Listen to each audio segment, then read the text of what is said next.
Welcome back to Ronin Recap. Hope you enjoy this new video. Comment down below if you have any suggestions. Enjoy.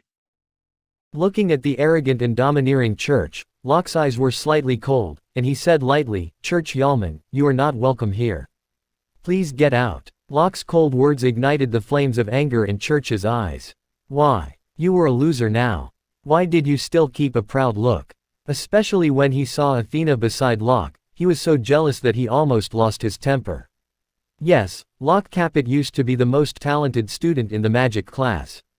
But why was he now a loser with beautiful women? Calm. Church was repeating in his mind. I'm an apprentice mage now, and my status was much higher than Locke's. Taking a deep breath, Church looked better. He looked at Locke and said regretfully, I heard that our former, the first genius of Naden County, became the Lord of Lister. I didn't believe it at first, but now it seems to be true. Lister, that's a barren place. How could someone be willing to be the lord of such a shabby territory? With a sneer, Church said sarcastically. I've become an apprentice mage now, and I've received an offer from the Shalar Magic Academy, so it won't be long before I can become a truly great mage. Speaking, Church showed the symbol of the apprentice mage in his chest. Faced with Church's braggadocio, the corners of Locke's mouth lifted slightly, watching Church's performance like a clown. Locke Capet, I'll take everything away from you and see if you can still keep it. Noticing Locke's scornful smile, Church's heart sank and he thought viciously. Looking at Athena, with a warm smile on his face, Church invited, so, this beautiful lady, you'd better follow me instead of following this loser. However, to his disappointment, Athena didn't even look at him when she tasted the wine. She had no interest in such a playboy. Meanwhile, the two men, Hephaestus and Asclepius, were eating their food, ignoring him. No one paid attention to Church, the smile on his face gradually stiffened, and finally, his whole face became cold. Opposite Locke's private room, the girl shook the red wine in her glass and murmured, Locke Capet, I didn't expect to meet former, first genius, here. Miss Grace, the so-called, first genius, is nothing but some people bragging about it. A middle-aged man not far away from the girl said coquettishly, lowering his head. Although he was the leader of Treasure Pavilion in Bone City and a respected figure in Bone City, he dared not show any disrespect to this young girl. Rosaline Grace cast a casual glance at the man and didn't say anything. Instead, she looked at Locke's private room with interest, waiting for the consequence. Through the window, she could almost see what was going on in Locke's private room. The middle-aged man stopped talking wisely. Miss, the people following Locke are not simple. Behind Rosaline, there was a woman about 50 years old to serve her, who reminded her in a low voice. Although she didn't feel any energy fluctuation from the three people, she didn't know why she always had a sense of threat deep in her heart. What a beautiful girl. As a woman, Rosaline also noticed Athena beside Locke. However, when she saw Athena's face, she was stunned instantly. She had always been very confident in her appearance, but just now, for the first time, she felt self-abased. Yes, it was a sense of self-abasement, as if a mortal woman was dreaming of being compared to the goddess in the scroll. When did she, the daughter of a count, feel self-abased? Rosaline sighed with self-mockery. Then she looked away from Athena and looked at Locke again. She nodded slightly, her eyes flickering. It seems that this once first genius is a little unusual. Locke must be extraordinary to have such a beautiful girl by his side. In Locke's private room. Are you done? Locke's face was calm, and there was not even a trace of anger from embarrassment. He looked at Church indifferently, and then said slowly, if you finish, get out. Church was stunned as if he didn't believe what he had heard. Get out. This loser asked him to get out. Church felt that the anger he had accumulated for a long time in his chest suddenly exploded. Locke Capet, do you know you are courting death? Clenching his fists, Church looked extremely gloomy, as if he wanted to swallow Locke alive. Since you are a loser, you should behave yourself as a loser and watch out. Some people can't be offended by a loser like you. Looking at Locke with hatred, Church took out the magic charm from his pocket. He thought that Locke should learn a lesson. Today, I'll show you the power of Fireball spell.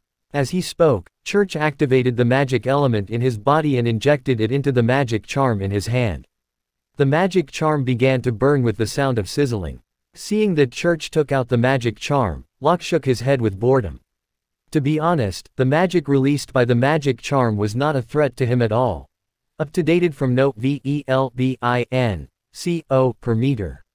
Upstairs, Rosaline straightened her body slightly and stared in the direction of Locke's private room.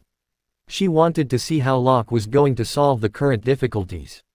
Although the power of the magic released by the magic charm was not very great, for ordinary people, even if they did not die, they would be skinned. At this time, the fireball spell in Church's hand had taken shape. The fist-sized fireball trembled slightly as if it was about to lose control at any time. With a red face, Church managed to control the fireball in his hand barely. Locke Capet, get ready to pay for what you just said. With a roar, Church threw the fireball out of his hand. Looking at the fireball, which was whistling towards him, Locke didn't even blink. It seems that I need to send you out myself. With a wave of Locke's hand, a fireball instantly appeared in his hand. Without any pause, he directly threw it at the fireball of Church. How was that possible? How could Locke Capet release the fireball spell? When Church saw the fireball in Locke's hand, he trembled and found it hard to believe the reality of the scene in front of him, staring his eyes as big as possible. His body was stiff in place, and his brain was buzzing. He lost the ability to think. Locke Capet is a mage. Rosaline, who was far away, suddenly stood up from the chair. Her calm heart had already been stirred up. Everyone knew that Locke was a loser on magic. Why did he suddenly become the fire mage of level 1? No, this is not an ordinary fireball spell. The woman next to Rosaline stared at the fireball with a serious face. This level 1 magic could actually make her feel threatened. Bang tilde. The two fireballs bumped into each other, and the fireball of Church was instantly disintegrated like an egg smashing on a stone. Locke's fireball smashed directly at Church, who was standing still. When he saw the fireball smashing at him, Church stood still like a piece of wood. It seemed that he had been scared out of his wits. Boom! The fireball exploded in front of Church, and the huge shock wave threw him away. Bang tilde. Church smashed heavily on the wall in the distance. I'll spare your life for the sake of classmates. You won't be so lucky next time. Locke said slowly, looking at Church on the ground. Although he needed to be punished, he was not a murderous maniac. So when the fireball was about to hit the other party, Locke controlled the fireball to explode. Puff tilde. Church covered his chest and spat out a mouthful of blood. He looked at Locke in fear, his body trembling as if he hadn't recovered from the shock. Finally, he fell to the ground and passed out. Seeing their master fainted, the two guards trembled and stood there at a loss, looking at Locke in horror. If Locke could release the fireball spell, it meant that he was already a mage of level 1. They usually used the power of Church to pretend to be powerful, and they were not even practitioners. How could they be a match for this mage in front of them? Get out. Locke waved his hand and said impatiently. The two men nodded in a hurry. Fearing that Locke would go back on his words, they grabbed Church and ran out of the room with all their might. So powerful, Rosaline exclaimed in her heart. Even though she was a little far away from Locke, she still felt a strong fluctuation of the fire element. Although she was also a level 1 mage, she couldn't take Locke's fireball spell. Follow the latest novels on note.com. She activated her magic talent at the age of 5 and had been called a genius girl. With the support of the Grace family's huge resources, she became a level 1 mage recently. Miss Rosaline, please try your best to make friends with the other party. The woman behind her looked a little excited. Locke Capet has controlled the magic element to a terrifying extent. I dare say that even the senior students of Shalar Magic Academy are not so proficient in it. Many low-level mages would lose control of the magic as long as it was released, and the magic would attack according to its original target. It was easy for the enemies to dodge such magic. Only the mage with exquisite spirit power and great magic could continue to control the magic released and carry out a more accurate target attack. As for Locke, he could not only detonate the fireball in advance but also accurately control the direction of the fire element's impact. Raphael was shocked when she recalled what had happened just now. Hearing Raphael's comment on Locke, Rosaline was shocked.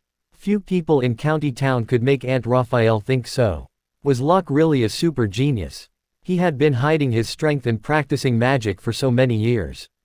At the thought of this possibility, Rosaline's breath quickened, and the shock in her eyes became more intense. If that was the case, how shrewd would this young man be who was called loser so many years? No matter what, it was an opportunity to make friends with each other. A genius like Locke would be a great help to her career. Rosaline regained her previous calmness and ordered the middle-aged woman lightly, "From now on, report every move of Locke Capet to me. Remember, don't make the other party unhappy." The middle-aged man's forehead had been covered with a layer of sweat. Hearing Rosaline's order, he wiped the sweat on his forehead and hurriedly nodded, "I will definitely complete the task perfectly." Locke was a level 1 mage. Moreover, although he had been lowering his head, he had heard the conversation between the two of them word by word. The other party's talent had reached the point that even Miss Rosaline had to show her affection.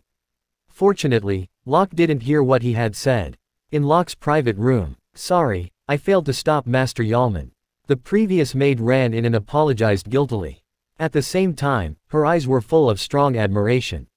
Master Capet was not only a handsome man but also a powerful mage. "It's none of your business. You can leave now." Locke shook his head to reassure the maid. After saying that, he looked in the direction of Rosaline. He had already sensed 2 magic auras. Clear one was the wind mage's aura, the other was obscure, which should be the aura of the ice mage. But so what? As long as they didn't provoke him, it had nothing to do with him. He was so observant. When Locke looked in their direction, Rosaline was shocked. She was very calm when she was found by Locke. She raised her glass and nodded at Locke with a smile as a greeting. This good-looking girl should be the level 1 wind mage. Feeling the faint magical fluctuation on Rosaline, Locke instantly concluded. These two people shouldn't belong to Bone City. Although Bone City was the largest city around these several territories, compared to the real city, it was very common. This girl should be only 18 years old. At this age, she could be considered a genius for being a level 1 mage. This kind of genius usually appeared in big forces. Moreover, he felt an obscure and powerful magical fluctuation from the woman who looked like a guard behind the girl. Bone City didn't have any force that could afford to hire a mage as a guard. But it had nothing to do with him. Locke smiled and looked away. Rosaline was stunned to see herself being ignored like this. In County Town, every nobleman who saw her would try his best to please her. However, today when she took the initiative to show her affection, she failed. Is that Church Yalman who was beaten? Miserable, how dare hitting Church Yalman in Bone City? The man is courting death. Courting death? Are you blind? The other party is a mage. Now it's the Yalman family that should feel troublesome. The loud noise attracted many guests in the hotel. Although they knew Locke was a loser, they had never seen Locke, so they didn't know that the person in front of them was the loser they often despised. Mage, this young man is actually mage. He is a mage at such a young age. He must be a master from a big family. Yes, maybe they are from the county town. At the same time, these people quickly ordered to find out Locke's identity as soon as possible. In Bone City, the strongest Castellan was only a level 2 mage, and the level 1 mage was already a very strong existence. Therefore, these aristocrats were very cautious, afraid of offending Locke. Soon, the steward of Lebanon Hotel knew what was going on in the private room. When he knew that Locke in the private room was a mage, the steward's face changed immediately. He came to apologize and said that he would give Locke a half-off discount. Locke didn't make things difficult for him. After dinner, the 4 of them were about to meet with Cotter. Not long after Locke and the others left, the middle-aged man entered the private room where Rosaline was in. He bowed and reported respectfully, "Miss Grace." They went back to the post house after they left the hotel. There seemed to be some valuable goods in their carriage, and a strong guard is guarding it. Precious goods. Rosaline was slightly stunned. After thinking for a while, she smiled expectantly and said, "If they are goods used for exchange, they should go to Treasure Pavilion to trade." On the other side, Locke and the others were indeed preparing to go to Treasure Pavilion. Treasure Pavilion was a 7-story attic, which was the highest building in Bone City. As the property of the Grace family, a leading family in Naden County, Treasure Pavilion played an important role in Bone City. To a certain extent, it could be on an equal footing with the Castellan mansion. In Treasure Pavilion, people could sell goods or buy what they wanted. At the same time, Treasure Pavilion would hold an auction regularly to sell some precious items. In addition to Bone City, there were treasure pavilions in every city of Naden County. So as long as you could afford it, you could buy everything from Naden County. With several boxes of weapons, Locke and the others arrived at Treasure Pavilion. Before they stepped into Treasure Pavilion, a middle-aged man came to meet them. Respected Mr. Capet, I'm Judd, the leader of Treasure Pavilion in Bone City. The middle-aged man introduced himself with respect. Locke politely nodded and smiled. Hello, Mr. Judd. At the moment when Locke saw Judd, he suddenly became interested in the girl he had seen in Lebanon Hotel. Although Judd was the leader of Treasure Pavilion, he was extremely respectful to the girl. It was conceivable that the girl must have a high status. Since he knew that Locke was also a level 1 mage, Judd didn't dare to show any neglect. He lowered his head and said, Mr. Capet, please move to the VIP reception room. I'll introduce an important person to you. Let's go. Locke nodded. He had already guessed who he was going to meet this time. It was the girl who had appeared before. Locke went to see Rosaline, Athena, and the two of them began to hang around in Treasure Pavilion. His chapter is updated by November. El Bean. Per meter. 2 minutes later, Locke arrived at the 7th floor of Treasure Pavilion and entered the middle gate. After entering the gate, there was an elegantly decorated hall, with the marble floor, a sandalwood table, and several silver luminous pearls hanging on the exquisite chandelier on the roof. Hello, Mr. Capet. My name is Rosaline Grace. I'm Count Grace's daughter from the Grace family. Rosaline performed a nobleman's characteristic etiquette, gracefully, elegantly, and calmly, with an air of competence emanating from her body. Count Grace. Soon enough, Locke thought of the Grace family. Although the Grace family was one of the top 10 families in the Naden County, several times stronger than the Capet family, as a person who had been influenced by the civilization of the earth in his previous life, Locke couldn't do anything to grovel. Hello, Miss Grace. Locke smiled and politely greeted Rosaline. As a genius, he spoke differently. Although it was the first time for Rosaline to get close to Locke, she immediately felt the difference from Locke. He spoke in neither humble nor pushy manner, and his temperament was completely different from that of some sorehead aristocrats. At the invitation of Rosaline, Locke sat down. A maid beside them poured half a glass of wine for the two. From the corner of her eyes, the maid looked at Locke up and down curiously. She wondered who could let Miss Grace receive him in person. The two clinked glasses. After drinking, Rosaline asked with a smile, Mr. Capet, do you come to Treasure Pavilion for something important? Locke put down the glass and looked at Rosaline with a faint smile, his gaze sank slightly. Miss Grace, didn't you know that I'm here for sale? Not only Athena and other powerful gods but also Locke had found many people following them. Someone from Rosaline's side must be one of these stalkers. In Locke's bland gaze, Rosaline felt a slight chill. With a straight face, she said sincerely, I'm sorry, Mr. Capet. It's my fault. I'm sorry for sending someone to monitor you. Please believe me, I mean no harm. She was smart enough not to defend herself, but to sincerely apologize. It doesn't matter. They are just some minions. It's not a big deal. Locke took a sip of wine and said casually, I have some weapons here and want to sell them in Treasure Pavilion. It's not a big deal. Hearing this, Rosaline was surer of her thoughts. Over the years, Locke must be hiding his talent. After all, many talents were too outstanding and were eliminated. Mr. Capet, since you trust Treasure Pavilion, we won't let you down. We will give you a price that will satisfy you. Rosaline said in a low voice. Although she was a little shocked, her expression did not change much. She didn't care what weapons Locke was selling at all. All the advanced forgers were in the county town, so there was basically no good weapon here. She had even decided that even if Locke took out a pile of scrap metal, she would still buy it at the highest price. This was an opportunity to develop a good relationship with Locke, and she would not miss it. Don't worry, Miss Grace. I won't let you suffer any loss. Locke said confidently. Although these weapons were only level 1 or 2 weapons, they were created by the god of forging and were not something an ordinary weapon could compare with. Led by Grace, Locke came to a special treasure identification room where 3 old men sat. When the 3 saw Rosaline, they all stood up and bowed. Mr. Capet, these 3 are the treasure evaluators of our Treasure Pavilion. I believe they won't let you down. Rosaline smiled and turned to Locke, introducing. She had told them that no matter what Locke offered, they would offer a very high price. Locke nodded with a smile. Then he asked Cotter, who was waiting outside, to bring in 3 boxes with weapons. Several treasure evaluators surrounded them. They had received the notice in advance, so they didn't expect the items in the boxes at all. After all, it was a thing that needed to be accepted by relationships. It was probably not that good. Then let's have a look first, Locke said as he opened the boxes with weapons. The 3 treasure evaluators looked at the boxes casually, as if they were following a procedure. However, when they saw the weapons in the boxes, they were all stunned. Noticing the change of expression on the treasure evaluators' faces, Rosaline also walked up.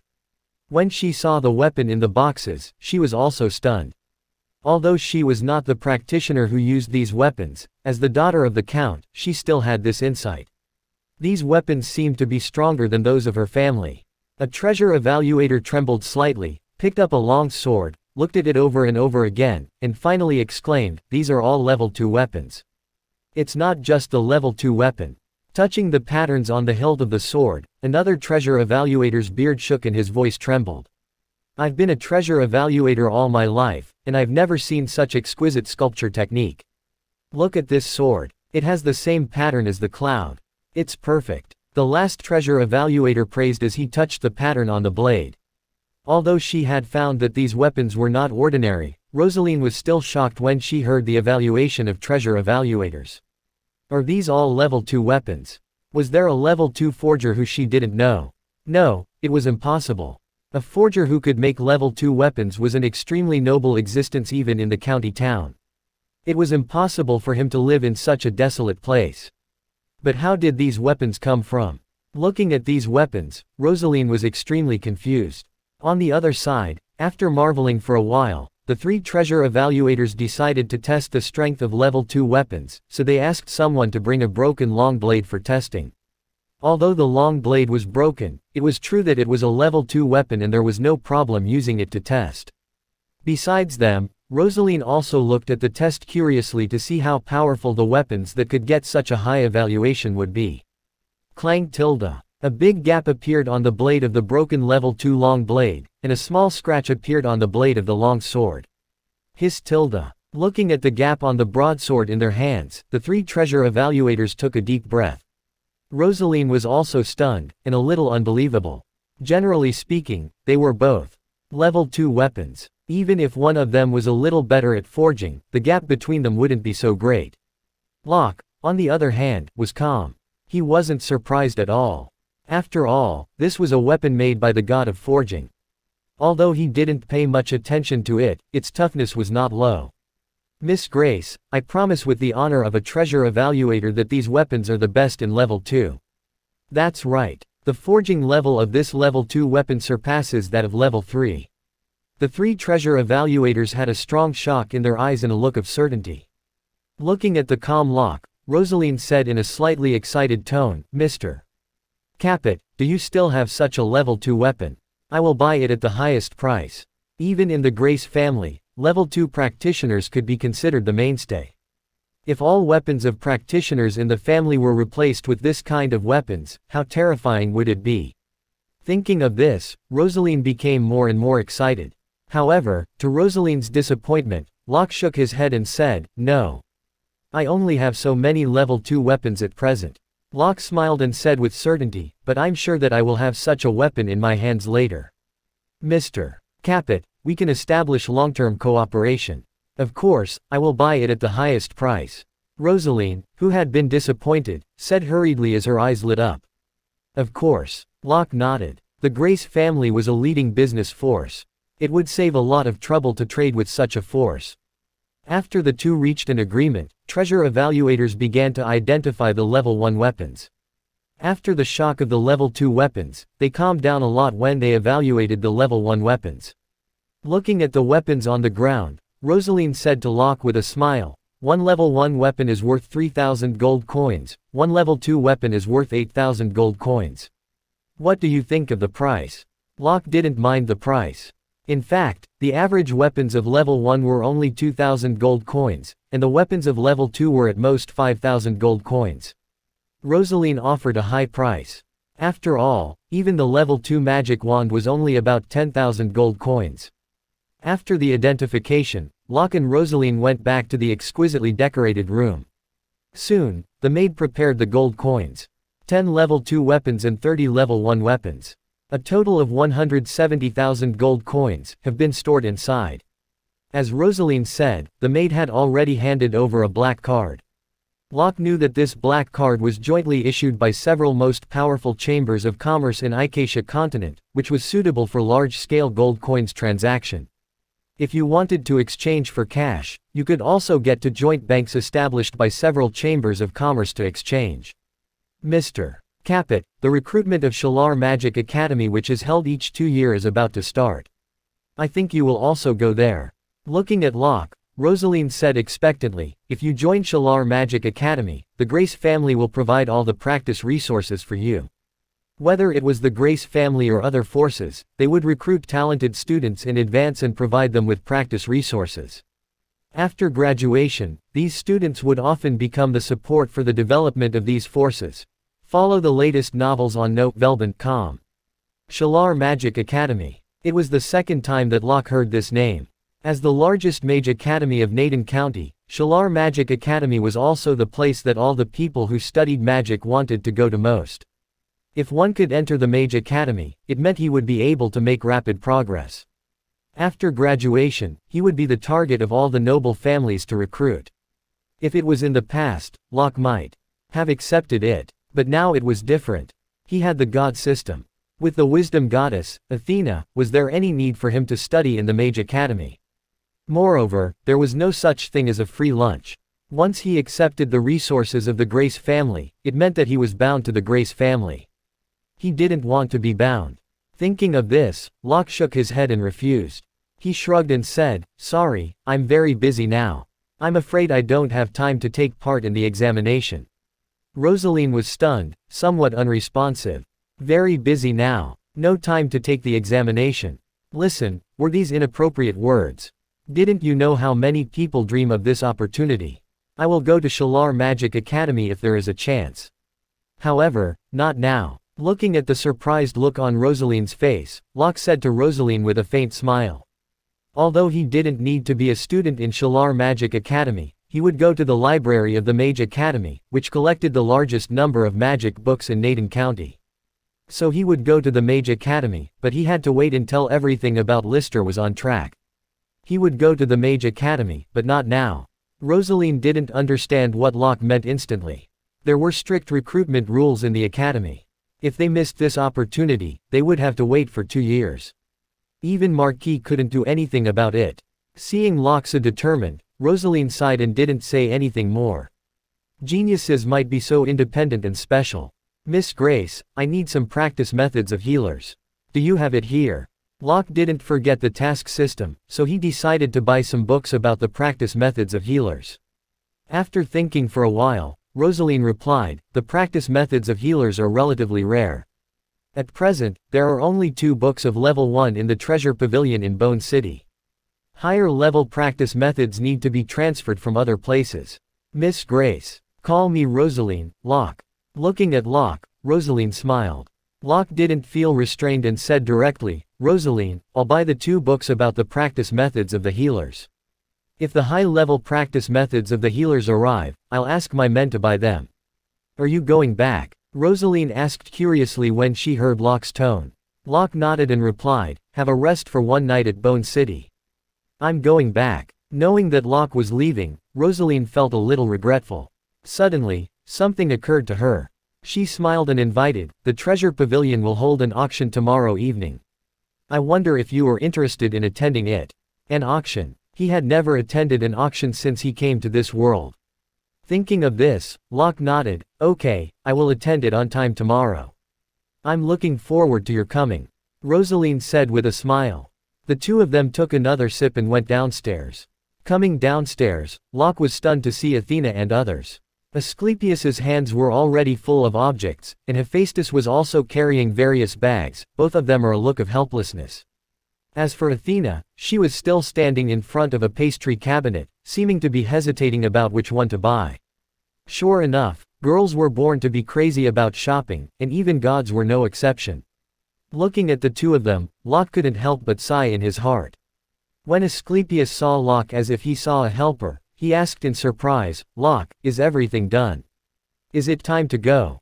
Looking at this appearance of Asclepius, Locke laughed, and after glancing at Rosaline, he introduced to several people, "This is Rosaline Grace." Locke introduced Athena and the others to Rosaline. "Hello, everyone. Just call me Rosaline." Rosaline greeted Athena and others with a smile. "Hello, Rosaline." Asclepius and Hephaestus smiled, while Athena nodded slightly as a greeting. Rosaline also nodded slightly to Athena, showing no dissatisfaction on her face. "Boy, good job." Asclepius came up to Locke, showing a look that all men understand. But he just finished his words, he felt a very cold gaze. Turning around, Asclepius saw Athena looking at him calmly, but he was sure that there was a chilling coldness deep in her eyes, which made him scared. Although it was the second time that Rosaline had seen Athena, Rosaline still was a little shocked. Perhaps, in front of this girl, all women would be dejected. Rosaline smiled bitterly in her heart. She didn't expect that she, the daughter of a count, would feel self-abased one day. "Let's go." Athena glanced at Rosaline lightly and turned to Locke. After saying that, Athena walked out of the treasure pavilion. Asclepius shrugged his shoulders and went out with Hephaestus, both carrying things. After saying goodbye to Rosaline quickly, Locke followed them. Locke Capet. The anger on Viscount Yalman's face froze and he couldn't believe it. Wasn't Locke Capet a loser? How could he hurt Church, who was an apprentice mage? Yes, it's Locke Capet. He is now the fire mage of level 1. Another guard of Church said in a trembling voice. Hearing the guard's report again, Viscount Yalman trembled and finally believed it. Lying on the bed, Church struggled for a while and then said intermittently, "Father, let's end this matter in this way. We don't want to provoke Locke Capet." He had already had a psychological shadow over Locke. Hearing what he said, Viscount Yalman kept silent for a long time. Finally, he sighed and nodded helplessly. His family couldn't afford to offend the promising level 1 mage. On the other side, when they knew that the person who released the magic in Lebanon Hotel was a mage, all the aristocrats were shocked. The loser they laughed at had become a mage. Most of the aristocrats of Bone City were born with noble titles from their ancestors, and some families didn't even have a mage. In the past, they just wanted to find a sense of existence to satirize Locke. Now that they knew that Locke had become the mage of level 1, they were totally low profile and didn't dare to speak ill of Locke. Were those businessmen telling the truth? Did Locke Capet take people to kill those bandits? But the bandit teams had level 2 mages and Locke was a level 1 mage. How could he be a match for the bandits? Or, was there any other powerful practitioner behind Locke Capet? Thinking of this possibility, the hearts of the nobles twitched fiercely. Locke and the others returned to the post house. In the evening, Locke invited actively Athena to go shopping and enjoy the night view of Bone City. On the second day, they strolled around the city for the whole day. In the evening, Locke and Athena came to the auction house of the treasure pavilion. As for Asclepius and Hephaestus, they went to some tavern in the city for drinking happily. F0 Low new chapters at November.com. As soon as Locke arrived at the door, Judd came out and welcomed the two people in. The auction hall had 3 floors, which were enough to accommodate hundreds of people. On the first floor, there were some common seats arranged intensively, and on the second floor, there were several independent tea seats. On the third floor, there were more than 10 private rooms. Judd took Locke and Athena to the third floor directly. "Mr. Capet, this is a level 1 mage at such a young age. You are young and promising," a middle-aged man in a black robe said with a smile when he saw Locke and others in the corridor on the third floor. "Sir Castellan." Looking at the middle-aged man in a black robe, Judd bowed. "Hello, Mr. Donahue." Locke performed etiquette between mages. Before coming to Bone City, he knew that the other party was a level 2 mage. Donahue nodded with a smile and said to Locke, "If you are free, you can come to Castellan Mansion." "Sure." Locke nodded with a smile. After greeting Donahue, Locke also came to the private room. It was a well-decorated room. Sitting there, one could see the situation on the whole auction site. In the auction hall, "Welcome to the auction of Bone City." An enchanting and sexy beauty stood at the forefront of the auction table. She was the auctioneer this time. The first auction item is the work of Kevin, a famous sculptor in the county town Dream of White. The starting price, 50 gold coins, one raise of 5 gold coins at a time. Behind the glass cover was a delicate pearl necklace, under which there was a shiny luminous pearl. Under the light of the luminous pearl, the necklace emitted a milky white luster, which was very beautiful. Hearing the introduction, the crowd immediately became lively. It's Master Kevin's work. My wife happens to need a pair of the necklace. I want this one. Looking at the excited people in the hall, Locke was confused. Perhaps it was because he had seen a lot of Hephaestus carvings, but now when he looked at the pearl necklace, Locke felt that it was just so. Athena, who was standing next to him, also had a look of disgust on her face. 55 gold coins. Sario, you want to buy the necklace of Master Kevin with 55 gold coins? Are you dreaming? I will pay 70 gold coins. 80 gold coins. Ellipsis. In the end, the necklace was sold for 100 gold coins. Locke was surprised to hear the final price. Are these aristocrats so rich? To spend 100 gold coins on a common necklace? Locke felt the decline of the Capet family again. The Count family had only a few thousand gold coins in savings. Perhaps his family couldn't even compare with some Viscount family. Strictly speaking, Count Capet was also a civilian. He knew that the people's livelihood was poor, so he often commuted tax. When encountering some disasters, he would pay his own money to save the victims. Although Locke sighed, he didn't mean to blame Count Capet at all. He was even proud of Count Capet. The auction was still going on. Half an hour later, Locke began to feel bored. He found that all the items on the auction were luxury goods. In the auction field, an auction item was sold, and the attendants brought a cage covered with black cloth. With one hand supporting her chin, Athena looked at the cage with eyes flickering, lost in thought. Under everyone's gaze, the auctioneer uncovered the black cloth. Under the black cloth was an iron cage, in which there was a fiery red bird, only half the size of a palm. The bird's eyes were red and kept beating the iron cage, but in front of the hard subway cage, any struggle was in vain. This is a flame bird cub. Everyone knows that an adult flame bird is a level 2 magical beast. Possessing this flame bird is equivalent to having a powerful level 2 mage. Take it down, and the flame bird will become the strongest power of your family.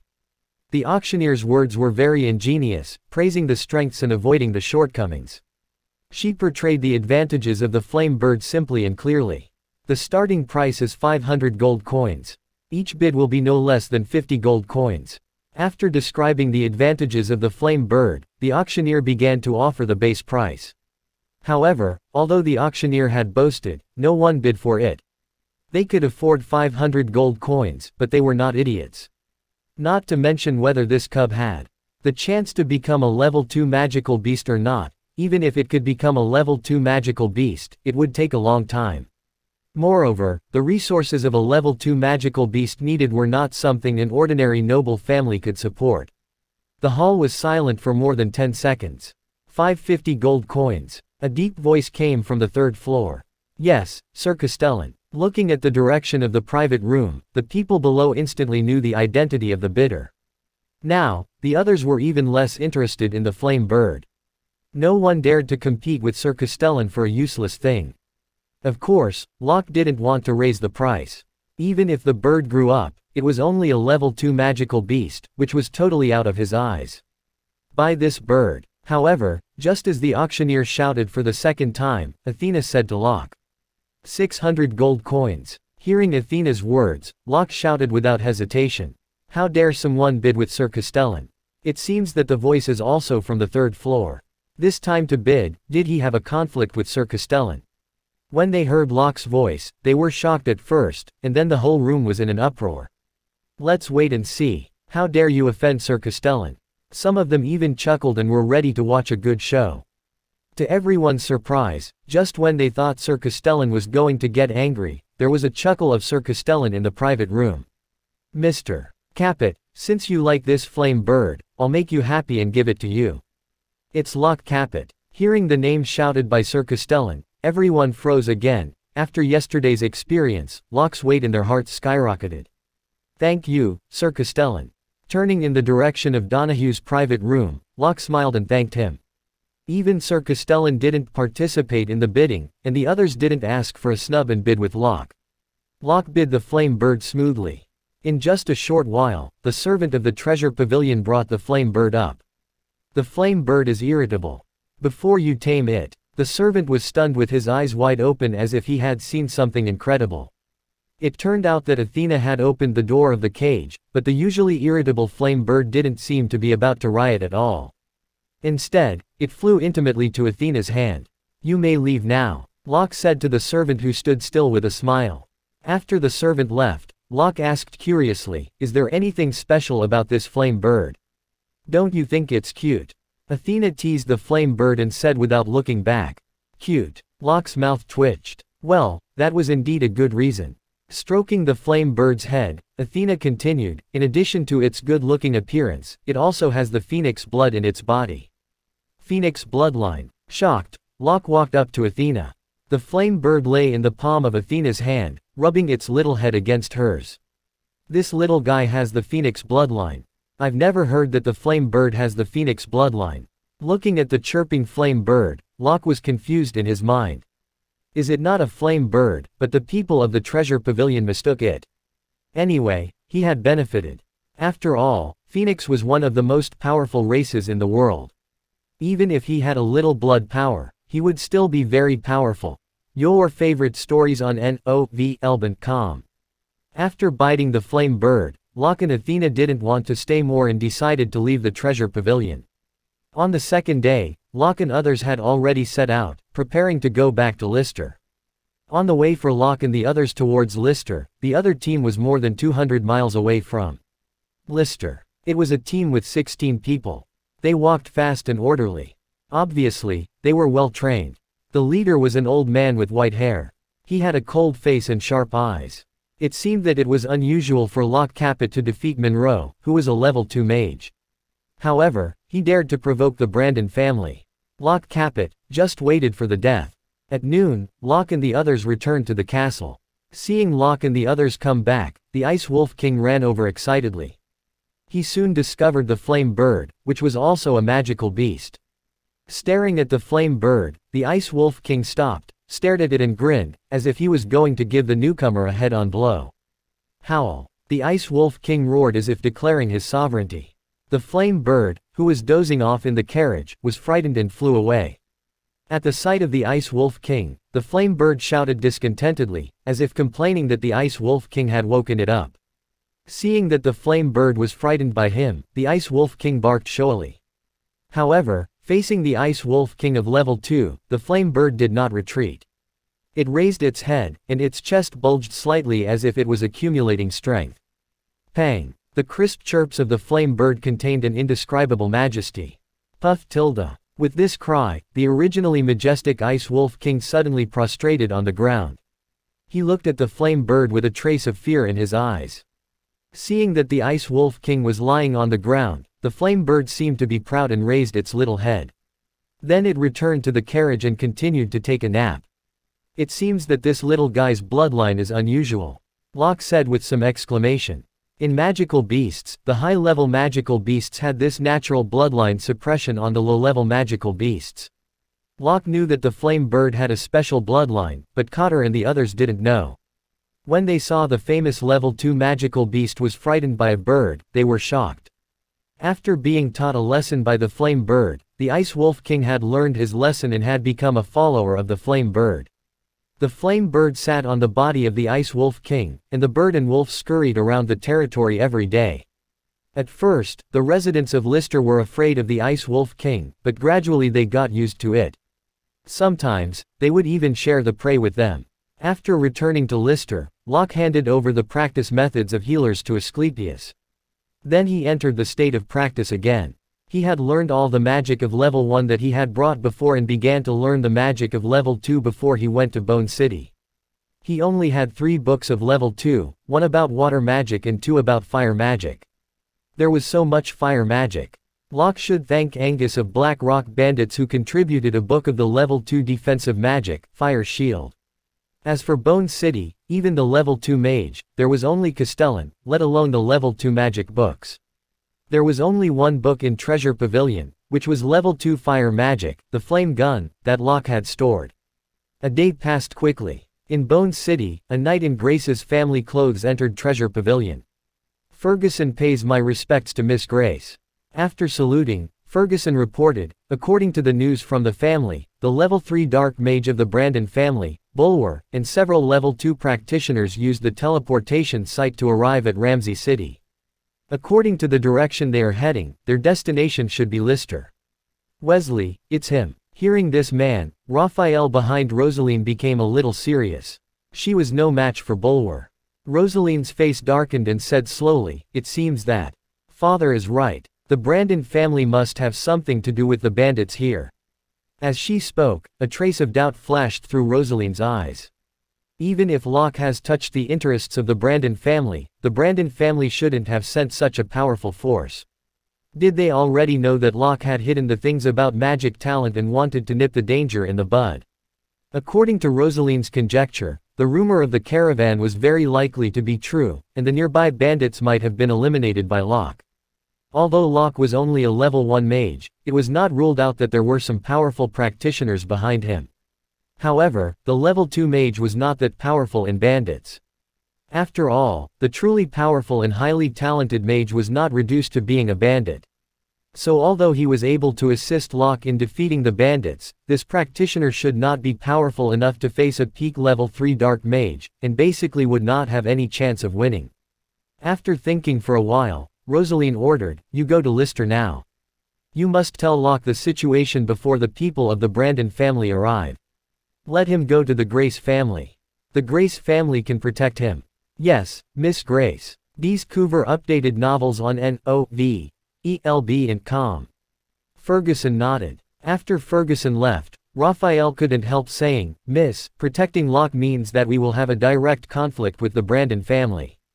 For so many years, the Grace family had been neutral and rarely participated in the family fights in the county town.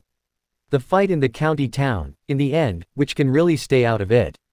Rosaline sighed as if she was talking to herself. 3 hours later, Ferguson arrived at Lister. Was this Lister? Ferguson looked at the environment of Lister and was a little surprised. It seemed that it was not as bad as it was said. After sighing, he didn't waste time. He shouted and rode towards Lister. At the same time, howl. A horrible wolf howl was heard, mixed with the unique cruelty of the magical beast. Hiss tilde hiss tilde. The black horse under Ferguson roared and its front hooves jumped high. It came to a sudden stop and almost threw him out. Damn it. This aura is at least the magical beast of level 2. Sensing the fury in front of him, Ferguson's face darkened slightly. Did Lister get attacked by the level 2 magical beast? But judging from the surrounding situation, it didn't look like that. Although he was extremely surprised, he quickly took out his weapon and was ready to deal with the attack of the magical beast at any time. A huge silver figure had appeared not far away from him. The Ice Wolf of level 2. Ferguson's face darkened more at the sight of the Ice Wolf King. Although both of them were level 2, he was definitely not a match for the Ice Wolf. However, what confused him was that the Ice Wolf didn't attack immediately, but stared at him with greedy eyes, showing no intention of attacking. There seemed to be a familiar red bird on the head of the Ice Wolf. A few more people appeared behind the Ice Wolf King, while the Ice Wolf was jumping happily as if asking for credit. Who are you? After comforting the Ice Wolf King, Curtin looked at Ferguson and asked coldly. The Ice Wolf didn't attack them but looked very friendly.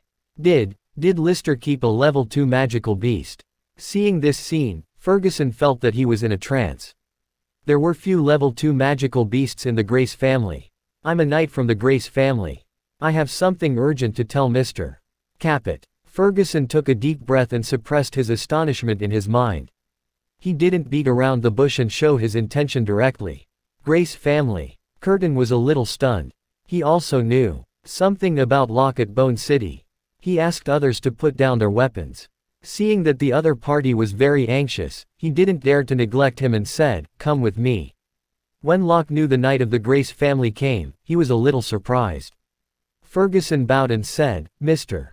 Capet, we have received the news that the Brandon family has sent a level 3 dark mage and more than 10 level 2 practitioners. Now they are coming to Lister. Miss Grace asked me to take you to the Grace family. As long as you come to the Grace family, even the Brandon family can't do anything." Finally, the guard was with some pride on his face. The Grace family was one of the few families in Naden County that could compete with the Brandon family. I see. Thank Miss Grace for me. Just over. Hearing Locke's words, the guard was stunned. Shouldn't Locke look flustered and follow him to escape from Lister and go to the Grace family? Why didn't Locke change his expression and take it seriously? Moreover, even these guards seemed to be only slightly surprised. They didn't panic at all. Locke's eyes darkened, with a hint of killing intent flashing in them. He turned his head and said to Cotter, "Uncle Cotter, ask the residents of Lister to hide well. Everyone retreats to the castle and prepares for the battle." "Okay, Master Locke." Cotter nodded his head and turned to go out. After so many battles, he already had unconditional trust in Locke. Were these people crazy? They even wanted to fight against a powerful level 3 mage and more than 10 level 2 practitioners. Weren't they going to die? Now, he felt that Locke was a little arrogant. "Mr. Capet, don't you hear it clearly? This is a level 3 mage and more than 10 level 2 practitioners. You can't resist them at all." Ferguson took a deep breath and tried to persuade him again. "You should survive first to strengthen your power. With your talent, you will become a powerful mage sooner or later. Why do you lose your life in vain?" Locke smiled faintly, looked into the distance, and shook his head. "It's too late. Too late." Ferguson didn't understand what Locke meant. The next moment, his face changed and he finally understood the meaning of Locke's words.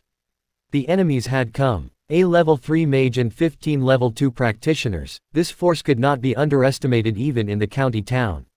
Finished. It was doomed to die. Standing on the pier wall and looking at the team that appeared in front of the castle, Ferguson's face turned deathly pale. On the other side, Wesley had stopped outside the castle. Against the wall, Locke looked at Wesley, who was in the lead, and said calmly, "Aren't you afraid of being punished by the law of the Empire for attacking a territory of barren so blatantly?" "Attack a territory? No, we are here to kill the bandits." After saying that, Wesley changed the subject with a creepy smile on his face. "As for you, you were killed by the bandits. It has nothing to do with us. As long as he killed everyone in Lister, no one would know it was he who did it. I can't believe there are people from the Grace family here." When he saw Ferguson standing against the wall, Wesley was stunned for a moment. Then he said gloomily, "So what? We can kill the people from the Grace family together." Hearing this, Ferguson's face became even more serious. He knew that he was afraid that he would not be able to leave today. "Uncle Cotter, please protect the other residents. I'm going to fight with them." Locke held the long sword with fighting intention in his eyes. Cotter was only a level 2 knight, Curtin and the others had only become level 1 knights. They would not be a match for their enemies at all. If they went, they would only be courting death. Besides, he could also see where his limit was. Bang tilde. Locke jumped off the wall and landed on the ground steadily. Crazy, Locke Capet must be crazy. He was just a level 1 mage, but he actually wanted to fight against a level 3 mage and so many level 2 practitioners. The most ridiculous thing was that a mage didn't choose to use the magic he was good at, but chose this kind of close combat method. Ferguson suddenly felt that the world was really crazy. Under the castle. Clang. Locke unsheathed his long sword and made a crisp sound. Sword in the stone was still being forged, so he only used a level 2 long sword now. But after all, it was made by Hephaestus, and its power was also great. "You are brave." Seeing that Locke rushed directly in front of him and the others, Wesley was a little stunned. When he realized what had happened, he sneered, "But if you don't have the strength, this behavior is stupid. Carl, Morton, go and kill him." Without any hesitation, Wesley ordered the 2 swordsmen beside him. The 2 swordsmen drew their long swords and rushed to Locke. One of them stabbed his long sword at the right side of Locke, and the other cut from the left to form a pincer attack to prevent Locke from escaping. The 2 of them launched a fatal attack without reservation. From the movements of the 2, they must have been strictly trained, and their combat effectiveness was not comparable to that of the ordinary level 2 swordsman. Facing the fierce attacks of the 2 people, Locke's face was calm. His long sword danced in the air and instantly deflected the tip of one of the swords. Then he spun his body to avoid the attack of the other person. So fast. Ferguson, the 2 swordsmen who attacked Locke and Wesley were all shocked in their minds. Locke's speed had surpassed the level 2 swordsman. While the crowd was shocked, Locke's body leapt up and swept a change of leg towards the nearest swordsman, who was unable to react and was directly kicked away by Locke. Puff tilde. The man flew backward, half kneeling on the ground. He felt a sharp pain in his chest, a sweet taste in his throat, and then a mouthful of blood was spurted out. He looked at Locke in intense shock. After dealing with one person, Locke didn't stop but sent another hand to the other swordsman. The man's face changed and hurriedly covered his chest with his hand. Bang tilde. After retreating a few meters, the man finally stabilized his body. Although he barely received Locke's palm, the huge impact still made his face pale. Looking at the two people who were defeated by him in 2 moves, Locke didn't continue to attack. He pointed his long sword horizontally at Wesley, the corners of his mouth rose slightly, and said with a faint smile, "It seems that these two people are hurt badly. It's too troublesome to fight one by one. You'd better attack together." Locke Capet really defeated 2 level 2 swordsmen. Now, he even asked everyone to fight together. Creator, was I still in a dream? On the wall, Ferguson's body was stiff, and his eyes were trembling in astonishment and disbelief. Locke Capet was not only a level 1 mage but also a powerful level 2 swordsman. Was there really such a powerful person in the world? On the other side, looking at provocative Locke, Wesley's eyes darkened and his face finally became serious. "It seems that we have underestimated you. I didn't expect you, a loser, to be so strong. Everyone, kill him," Wesley said loudly, with a coldly murderous look in his eyes. Wesley finished his words. Without any hesitation, practitioners behind him rushed to Locke. The powerful fighting spirit exploded one after another, making people's scalp tingle. Master Locke had to face more than 10 attacks from level 2 practitioners at the same time. Now not only Ferguson but also Cotter and the others in the castle were sweating in their hands. "Cotter, let's go downstairs and help Master Locke." Looking at the enemies rushing towards Locke, Curtin held his weapon and looked anxious. After a moment's silence, Cotter shook his head and said slowly, "We will make trouble for Master Locke." As he spoke, he took a look at Athena, who was standing on the wall. Seeing that Athena looked calm without any worries on her face, he felt a little relieved. Seeing more than 10 people rushing over, Locke stopped smiling and finally became serious. To be honest, he was under great pressure facing more than 10 level 2 practitioners at the same time. The small universe in his body was spinning, and the divine energy was quickly surging. Clang tilde. He jumped up and dodged a fist of a warrior. Locke directly cut off a long sword of a swordsman. Then he turned around and dodged the attack of another swordsman. After dodging the attack, he quickly rushed towards one of the warriors. Seeing that Locke was going to kill him, the warrior was shocked and quickly dodged, but it was still a step slower. Clang tilde. Locke cut off his arm directly. "That's a good move." Asclepius held up his beard and commented after nodding. "It does work, but I think it might have been better if he had done it differently, avoiding the warrior's fist and then chopping up directly from the lower left corner." Hephaestus added in an aside. Seeing the two people chatting happily, Cotter and the others were speechless. The tense battle was going on now. Did they need to be so casual? Although his speed was extremely fast, there were indeed a lot of enemies. Locke gradually became a little weak. 2 minutes later. Bang! Locke felt a sharp pain in his chest. He was hit by one of the warriors and flew backward uncontrollably. Boom! Locke bumped into the wall and a cloud of dust was floating. "Locke Capet, you're going to die of your arrogance." With a sneer, Wesley didn't intend to give Locke any chance to breathe. As the magic element in his hand surged, a black ball which was made by dark elements appeared in his hand, and then he threw it directly in the direction of Locke.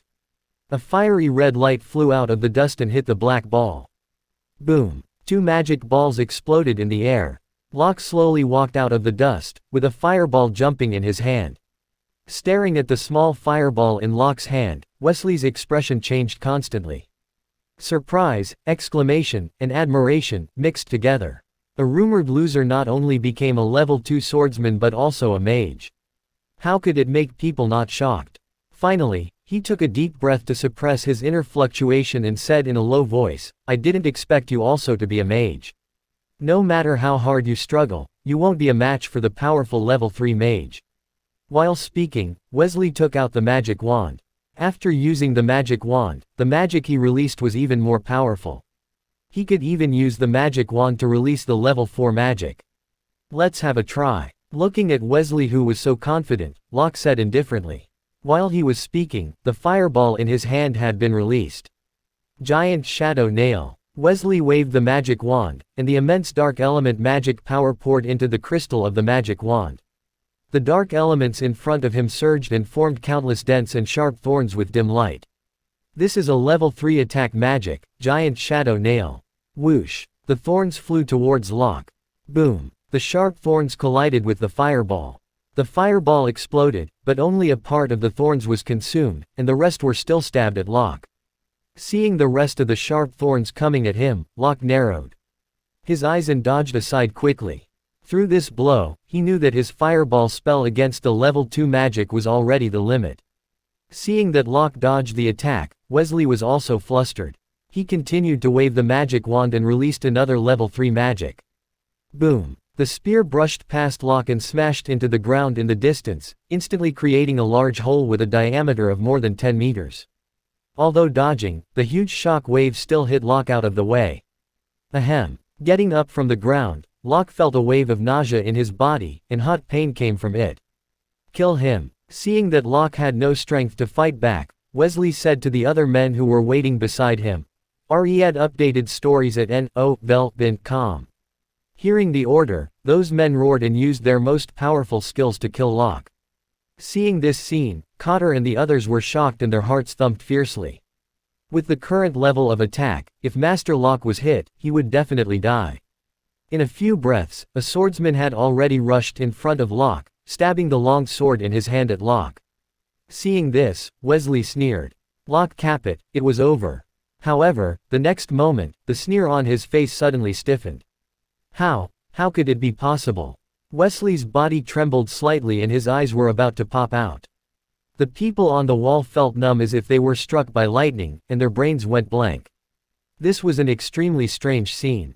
In addition to Locke, the person who had planned to rush up and kill Locke stood still like a sculpture and even maintained a posture of attack. It was as if the whole space and time had been frozen, and everyone stayed at that second. In the eyes of those people, there was incomparable panic. Just now, they felt a suffocating force that instantly descended on them, making them unable to move. Is this the arrival of a god? Looking at Locke, Wesley said in a trembling voice. He had never seen such a horrible scene in his life. He couldn't believe what kind of power was able to imprison the others. I saved you again. A flirtatious voice rang out in the field, and the voice was gentle and crisp, making people refreshed. All of a sudden, everyone's eyes were focused on Athena, only to find that Athena was emitting a faint glow. In this radiance, they could feel the terrifying power. It seems that I have to repay you with myself. Locke rubbed his aching place in his chest and grinned to reply. Hearing Locke's tease, Athena snorted. Although Cotter and the others had been mentally prepared and knew that Athena was very strong, they were also shocked by Athena's means. As for Ferguson, his brain had stopped working and he even forgot to breathe. Looking at the beautiful girl on the wall, Wesley looked terrified. He couldn't believe that Lister had such a strong woman. It's quite difficult for you to deal with a level 3 mage. In that case, let me finish it. Athena said as she raised her palm again. The light on her index finger flickered. A beam of light rushed towards Wesley at a high speed. On the other side, Wesley felt a strong force entering his body, and then the dark elements in his body were madly compressed. A second later, Wesley was frightened to find that he could only use the power of level 2 mage now. No! Wesley screamed out in fear. But no matter how hard he tried, he could only use the magic power of level 2. Run! He had to run away, or he would die without a doubt. He shouted in his heart over and over again. Athena seemed to be very satisfied with her work. Then she turned to Locke and said, "You can do it now." Locke nodded and exercised his body. Then he raised his long sword and rushed to Wesley. Seeing Locke coming at him, Wesley's face changed dramatically and he gritted his teeth. Death Blade. He directly condensed a level 2 magic, Death Blade. A flying knife made of dark elements cut through the air and rushed towards Locke. Bang tilde. Locke cut the flying knife with his long sword in his hand. The flying knife turned into dark elements and dissipated, but Locke was forced to stop. Swoosh tilde. A fireball appeared in Locke's hand and then it was released directly to Wesley. Being controlled by Locke, Wesley had no chance to escape. Seeing that Locke released magic at him again, Wesley could only wave the magic wand again and release the level 2 magic, Death Blade. Boom. The two magic attacks collided again. After a magic attack, Locke raised his sword and rushed at Wesley again. Ellipsis. Although Wesley was suppressed to mage of level 2, his comprehension of magic was not comparable to that of level 2. The two of them fought against each other for a few rounds, and they were tied for a while. The battle went on. More than 10 minutes later, everyone found a phenomenon. The more Locke fought, the more courageous he became. As for Wesley, the more passive he became. Gradually, he was suppressed by Locke. After throwing out the level 2 magic to block Locke's attack, Wesley felt a little bitter in his heart. As Locke's opponent, he had a deeper feeling than others. He had thought that he could consume Locke to death with the help of a level 3 mage's magic power to recover his speed, but he didn't expect that Locke was a freak. After such a long fight, magic power didn't show any signs of exhaustion. On the contrary, both magic attacks and fighting skill attacks were getting more and more fierce. In a separate cell at the edge of the castle. This aura is Sir Wesley. Hearing the sound of explosions through the door, Monroe became excited in his mind. He was very sure that the familiar dark magical aura was from Sir Wesley. The family finally sent someone over. Locke, Capet and everyone in Lister, just wait to be destroyed. Monroe thought resentfully. However, he still felt a little strange. The battle had lasted for more than 10 minutes. With Sir Wesley's strength, it was easy to capture such a place. Although he didn't know what had happened, Monroe had absolute trust in Wesley.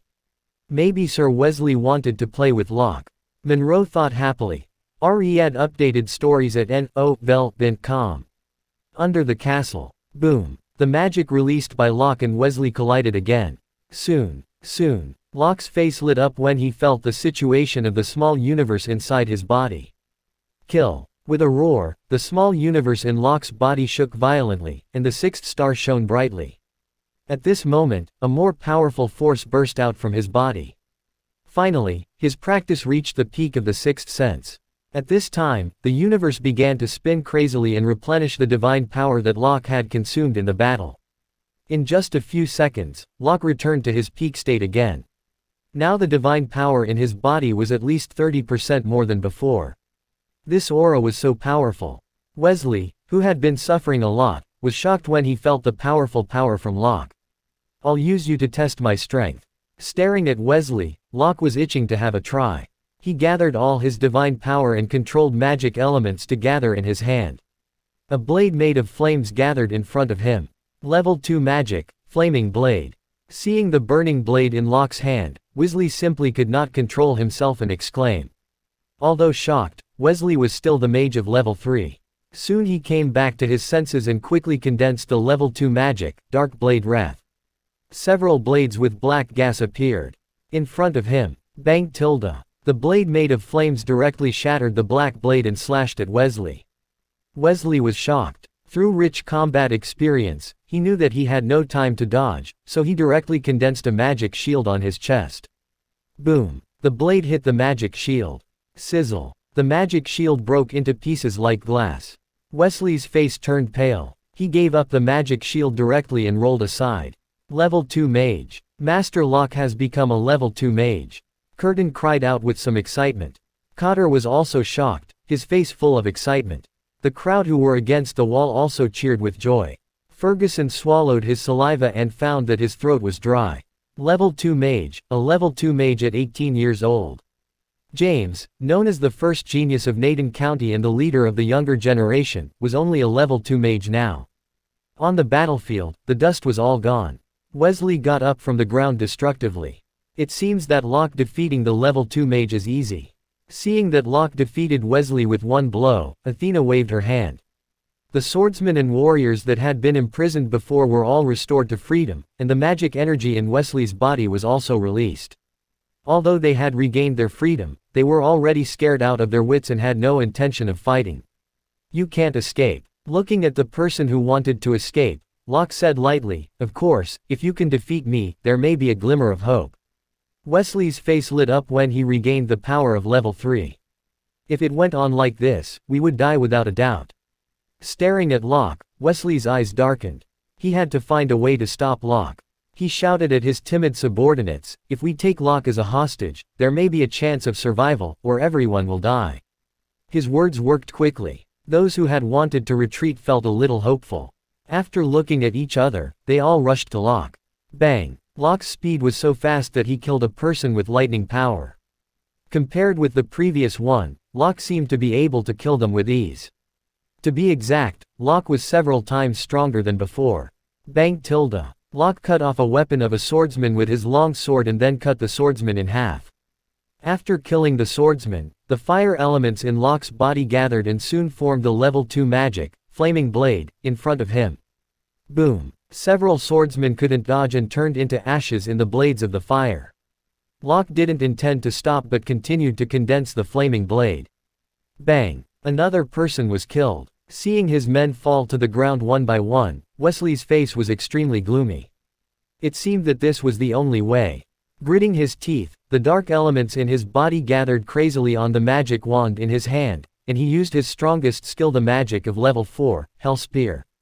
With Wesley as the center, the dark element of magical energy surged rapidly, and a violent wind suddenly blew.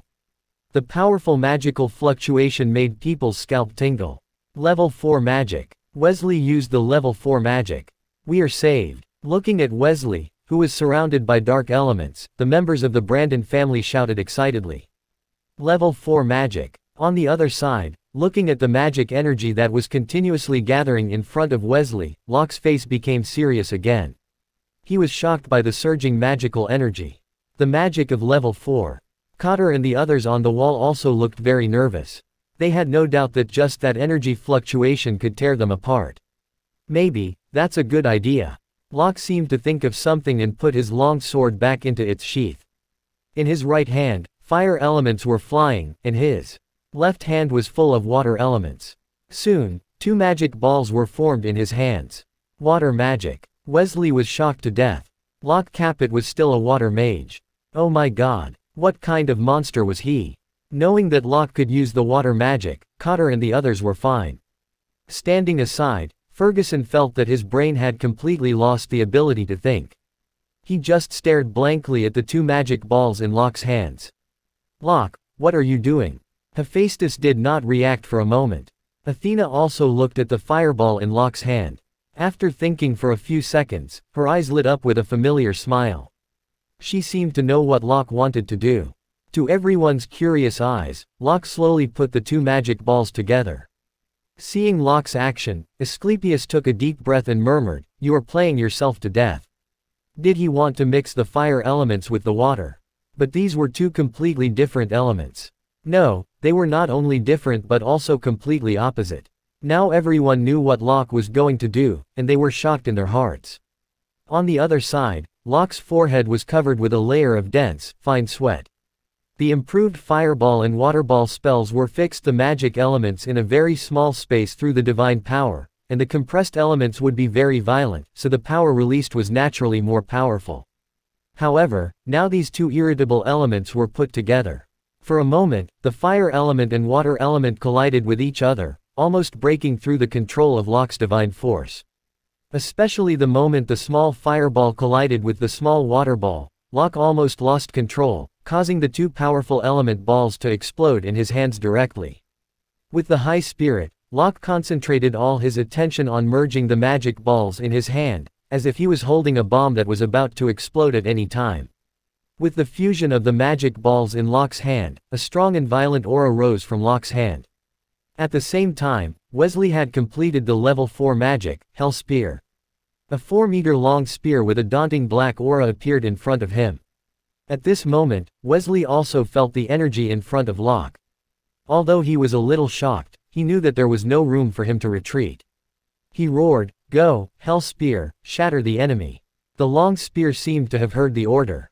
It vibrated slightly and shot quickly towards Locke with a strong black smoke. At the same time, the 2 small balls in Locke's hands had been merged, forming a red and blue element ball. The violent force of the element ball rampaged, and it had reached the limit that he could control. Without any hesitation, he directly pushed out the element ball that he was about to lose control of. Boom! The element ball collided with the long spear. Wesley ran out. The magic of level 4 he was proud of only lasted for a second before it was smashed into pieces by the element ball. After smashing the long spear, the element ball, which had been in a state of riot, finally burst out completely. With the element ball as the center, it emitted a strong red and blue light wave, which spread in all directions with terrible power. The shocked eyes of Wesley and other members of the Brandon family gradually were occupied by panic. They frantically fled to the distance, but without the slightest effect, and the light wave at once in front of them. Really careless. Looking at the fast-spreading light wave, Athena complained slightly. As she spoke, she lightly leapt up and already rushed in the direction of Locke. Almost in an instant, a destructive light wave surrounded the two people, Locke and Athena. Then, the light wave didn't seem to stop at all. It rushed directly to the castle. All the people in the castle, including Cotter and the others, were with their mouths wide open, and their feet seemed to be filled with lead, unable to move at all. These are bound to die. Seeing the light wave rushing towards him, this was the only thought in Ferguson's mind. Looking at the light wave rushing towards them, Hephaestus on the wall shrugged his shoulders helplessly. He stretched out his hand as if he was summoning something. A stream of light in the workshop flew out. In a flash, that stream of light had reached the front of the castle. Is this, Mr. Hephaestus's hammer? Cotter recognized it immediately. Sure enough, Mr. Hephaestus was also so powerful.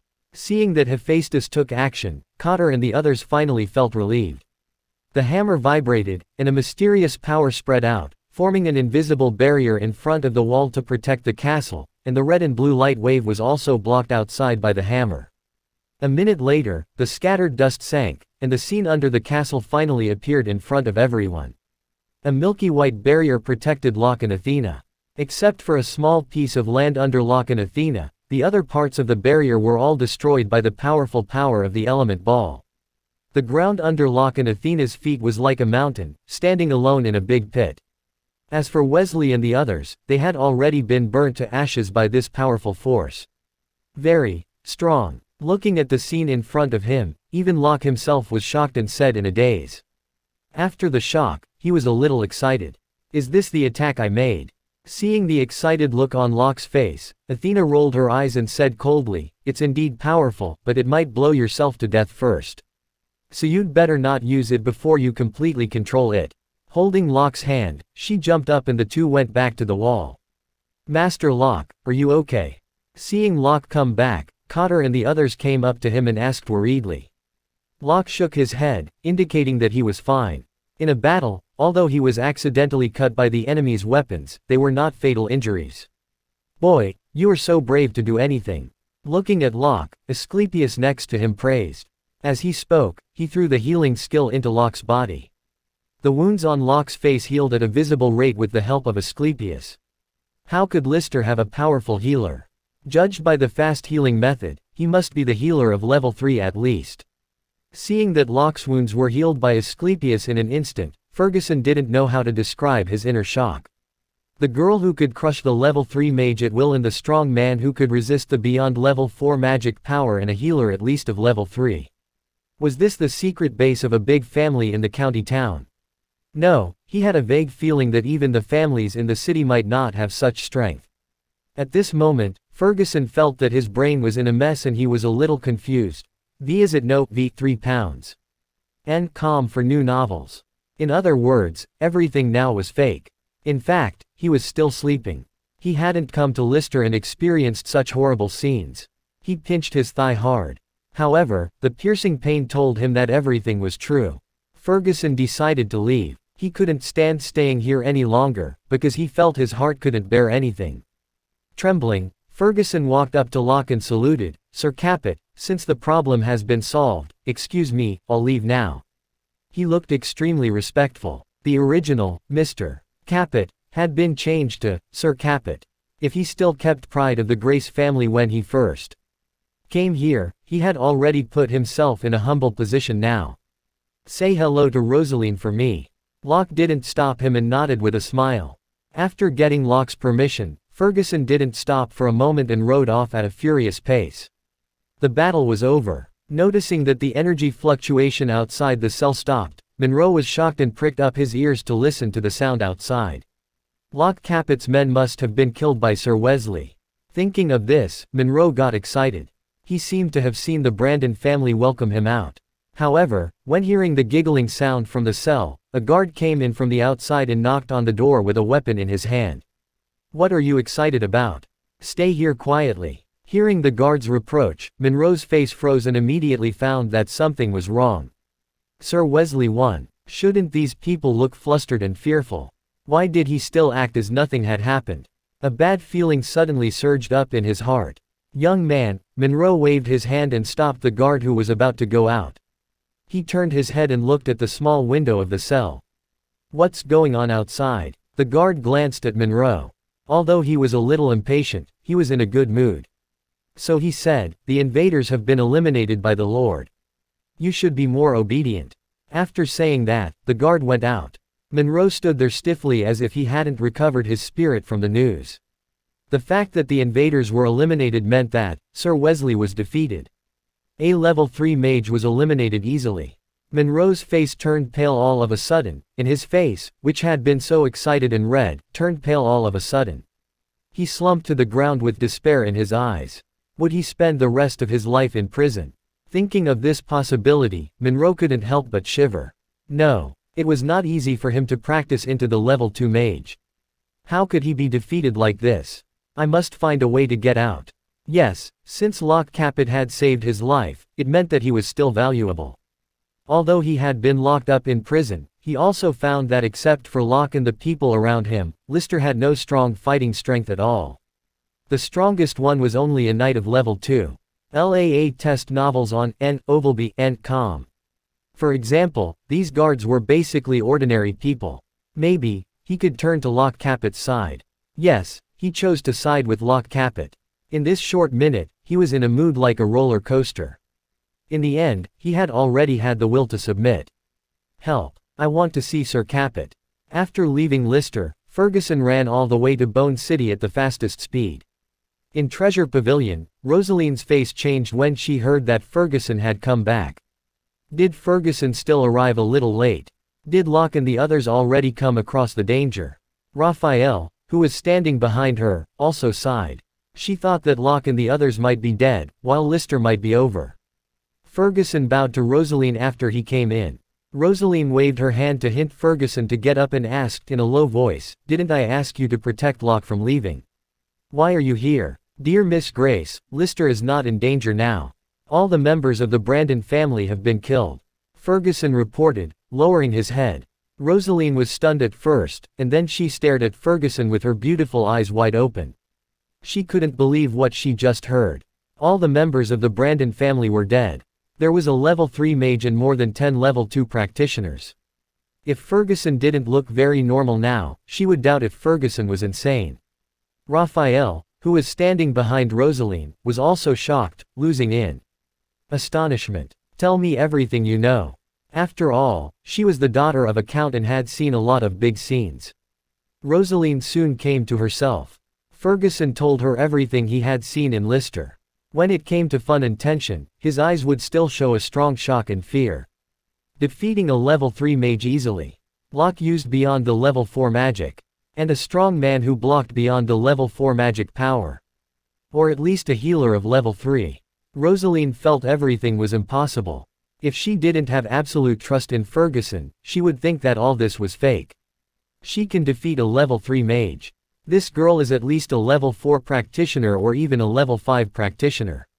Rosaline took a deep breath and tried her best to suppress the shock in her heart, but her voice was still trembling uncontrollably.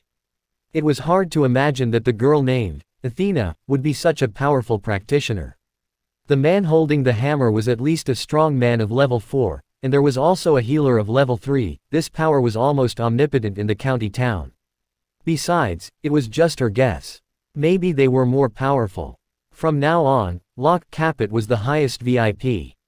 Even if she used all the resources of Treasure Pavilion, she must have a good relationship with Locke Capet. Rosaline was a little excited. Perhaps, with the help of Locke, the Grace family would become a real big family. This was an unprecedented opportunity for the Grace family. She wanted to pay a visit to Lister in person, but she had to go back to the county town because Shalar Magic Academy was about to begin. Besides, she had to personally report this thing to her father, Count Grace. Lister. The castle was completely unharmed under the protection of Hephaestus, but the training ground in front of the castle was miserable. The originally flat training ground had now become a big pit. Fortunately, there were not many houses in front of the castle, so there were not many places damaged during the battle. The Brandon family still treated Locke as a pushover and provoked him again and again. Locke's eyes flashed with coldness as he watched the reconstruction work under the castle. Now that they dared to make trouble for him, they were ready to pay the price. He remembered that there seemed to be a lot of good things in the Brandon family's territory. According to the law of the Empire, it was not allowed to encroach on each other's territory, but the Brandon family took the initiative. He just fought back. But Locke's force was still too weak. After the fight, Locke suddenly realized something. Although his strength was rapidly increasing and he had summoned a lot of gods, the other people's strength was still too weak. At present, Cotter was only the level 2 knight, Curtin and the other knights were only the level 1 knights. The others were only a little better than the ordinary people, not even the practitioners. Even the mage of level 3 would need him to take action. In the future, their enemies would only become stronger and stronger. He and the gods couldn't always fight with enemies. Just as Locke was thinking about how to establish and expand his force, a guard came up and reported, "My lord, the mage Monroe who was imprisoned before wants to see you." Monroe. Locke suddenly remembered that he was still holding a mage, so he said to the guard, "Bring him here." Now he was worried about how to develop his own power. If the mage was sensible, he might be useful. In a short while, under the escort of the guards, Monroe arrived at the pier wall. Was this where the battle just happened? Looking at the ruined ground under the castle and feeling the strong and violent aura that was still pervading in the air, Monroe's heart trembled. Although he hadn't experienced this battle, he knew with the magic aura here that he would definitely lose his life under this force. "Respectful Sir Lord." Kneeling on the ground, Monroe bowed respectfully. At first, he thought he was a level 2 mage and had some condition, but now he was really afraid. A level 2 mage, he was afraid that he couldn't block even the fluctuation of the battle just now. Locke nodded slightly, waiting for Monroe's next words. Kneeling on the ground, Monroe said in a respectful voice, "Sir Capet, I'm willing to work for you and do whatever you ask me to do." After saying that, he lowered his head and waited for Locke's reply nervously. While he was waiting anxiously, Locke finally spoke. "I can give you a chance to make amends." Looking at Monroe, who was kneeling on the ground, Locke said slowly, "From now on, you will open a magic class in Lister. You will teach children in Lister magic knowledge and earth magic." Hearing Locke's words, Monroe breathed a sigh of relief and finally felt relieved. As long as he could get out of that dark cell, he could do anything. "But if I find out what tricks you are playing?" Saying, Locke emitted a piercing chill, which showed an evident meaning. Hearing Locke's warning and thinking of the fight just now, Monroe felt a chill down his spine. He immediately promised, "I will do my job well as Lord asked me to do. I don't dare to betray Lord at all." Locke nodded slightly and said lightly, "As a member of the Brandon family, you should know more about the power of the Brandon family, right?" Locke wanted to know more about his enemy. After all, only by knowing clearly the enemy could he win battles. The Brandon family is one of the top 3 forces in Naden County. The strongest one in the family is the father of Count Brandon, Lancelot. He is a powerful man at the top of level 4. According to the news spread in the family, Lancelot is about to break through to become a level 5 mage. Observing Locke's face and seeing that Locke was calm and didn't look surprised or scared, Monroe continued, "By means of my identity, I can't get in touch with the core confidential information of the family. But I know that the Brandon family has a secret connection with a certain Duke family. For so many years, it was just because of this Duke family that it was able to confront the power of the Marquis family." After saying that, Monroe stopped and waited for Locke's order. The Brandon family was supported by the Duke family. In other words, besides the Brandon family, the Duke family was also a threat to Lister. It seemed that he had to make the people in the territory stronger as soon as possible. Thinking of this, Locke waved his hand and asked the servant to take Monroe to leave. Previously, he had divided a separate area around Victory Temple of Athena, which was especially used for teaching. It was also the place where Asclepius trained healers. Strictly speaking, the healers and forgers in this world were one type of mage. Different from the ordinary mage, the healers were not only the wood mage but also needed the talent of fire nature to operate the fire to refine medicine. As for the forgers, they were the fire mages who had learned the forging technique. In addition to magic, array mages also needed to learn the formation technique. And the biggest difference with ordinary mages was on the soul power level. The soul power level determined the mage's perception of herbs, ores, etc. Therefore, a mage could become a special profession like a healer, whose soul power level was definitely rare. Only a few people could become mages, and now with the strict requirements of soul power, these jobs were incomparably precious.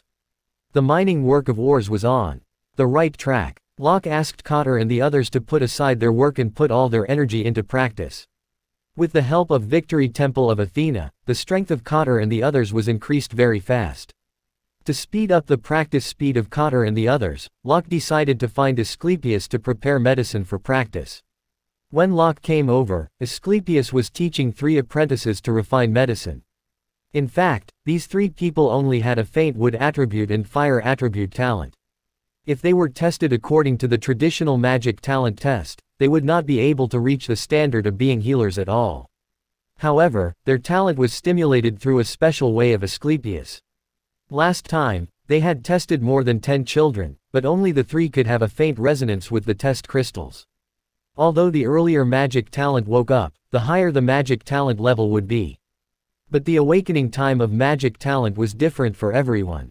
Therefore, Locke decided to ask Monroe to teach these children basic magic knowledge, and then regularly carried out the test of magic talent. Of course, if one was over 16 years old, it was almost impossible for him to wake up. Judged by the looks of these 3 people, they would soon be able to become level 1 healers. After completing this task, it would probably be another good reward. Up-to-dated novels on novel.com. Locke thought happily. Hi, Locke. Seeing Locke come over, Asclepius asked the 3 healer apprentices to practice by themselves. Hello, Asclepius. Can you refine medicine to improve practice base now? I'm going to provide practice medicine to Uncle Cotter and the others. Of course, the premise is that it can't damage their foundation.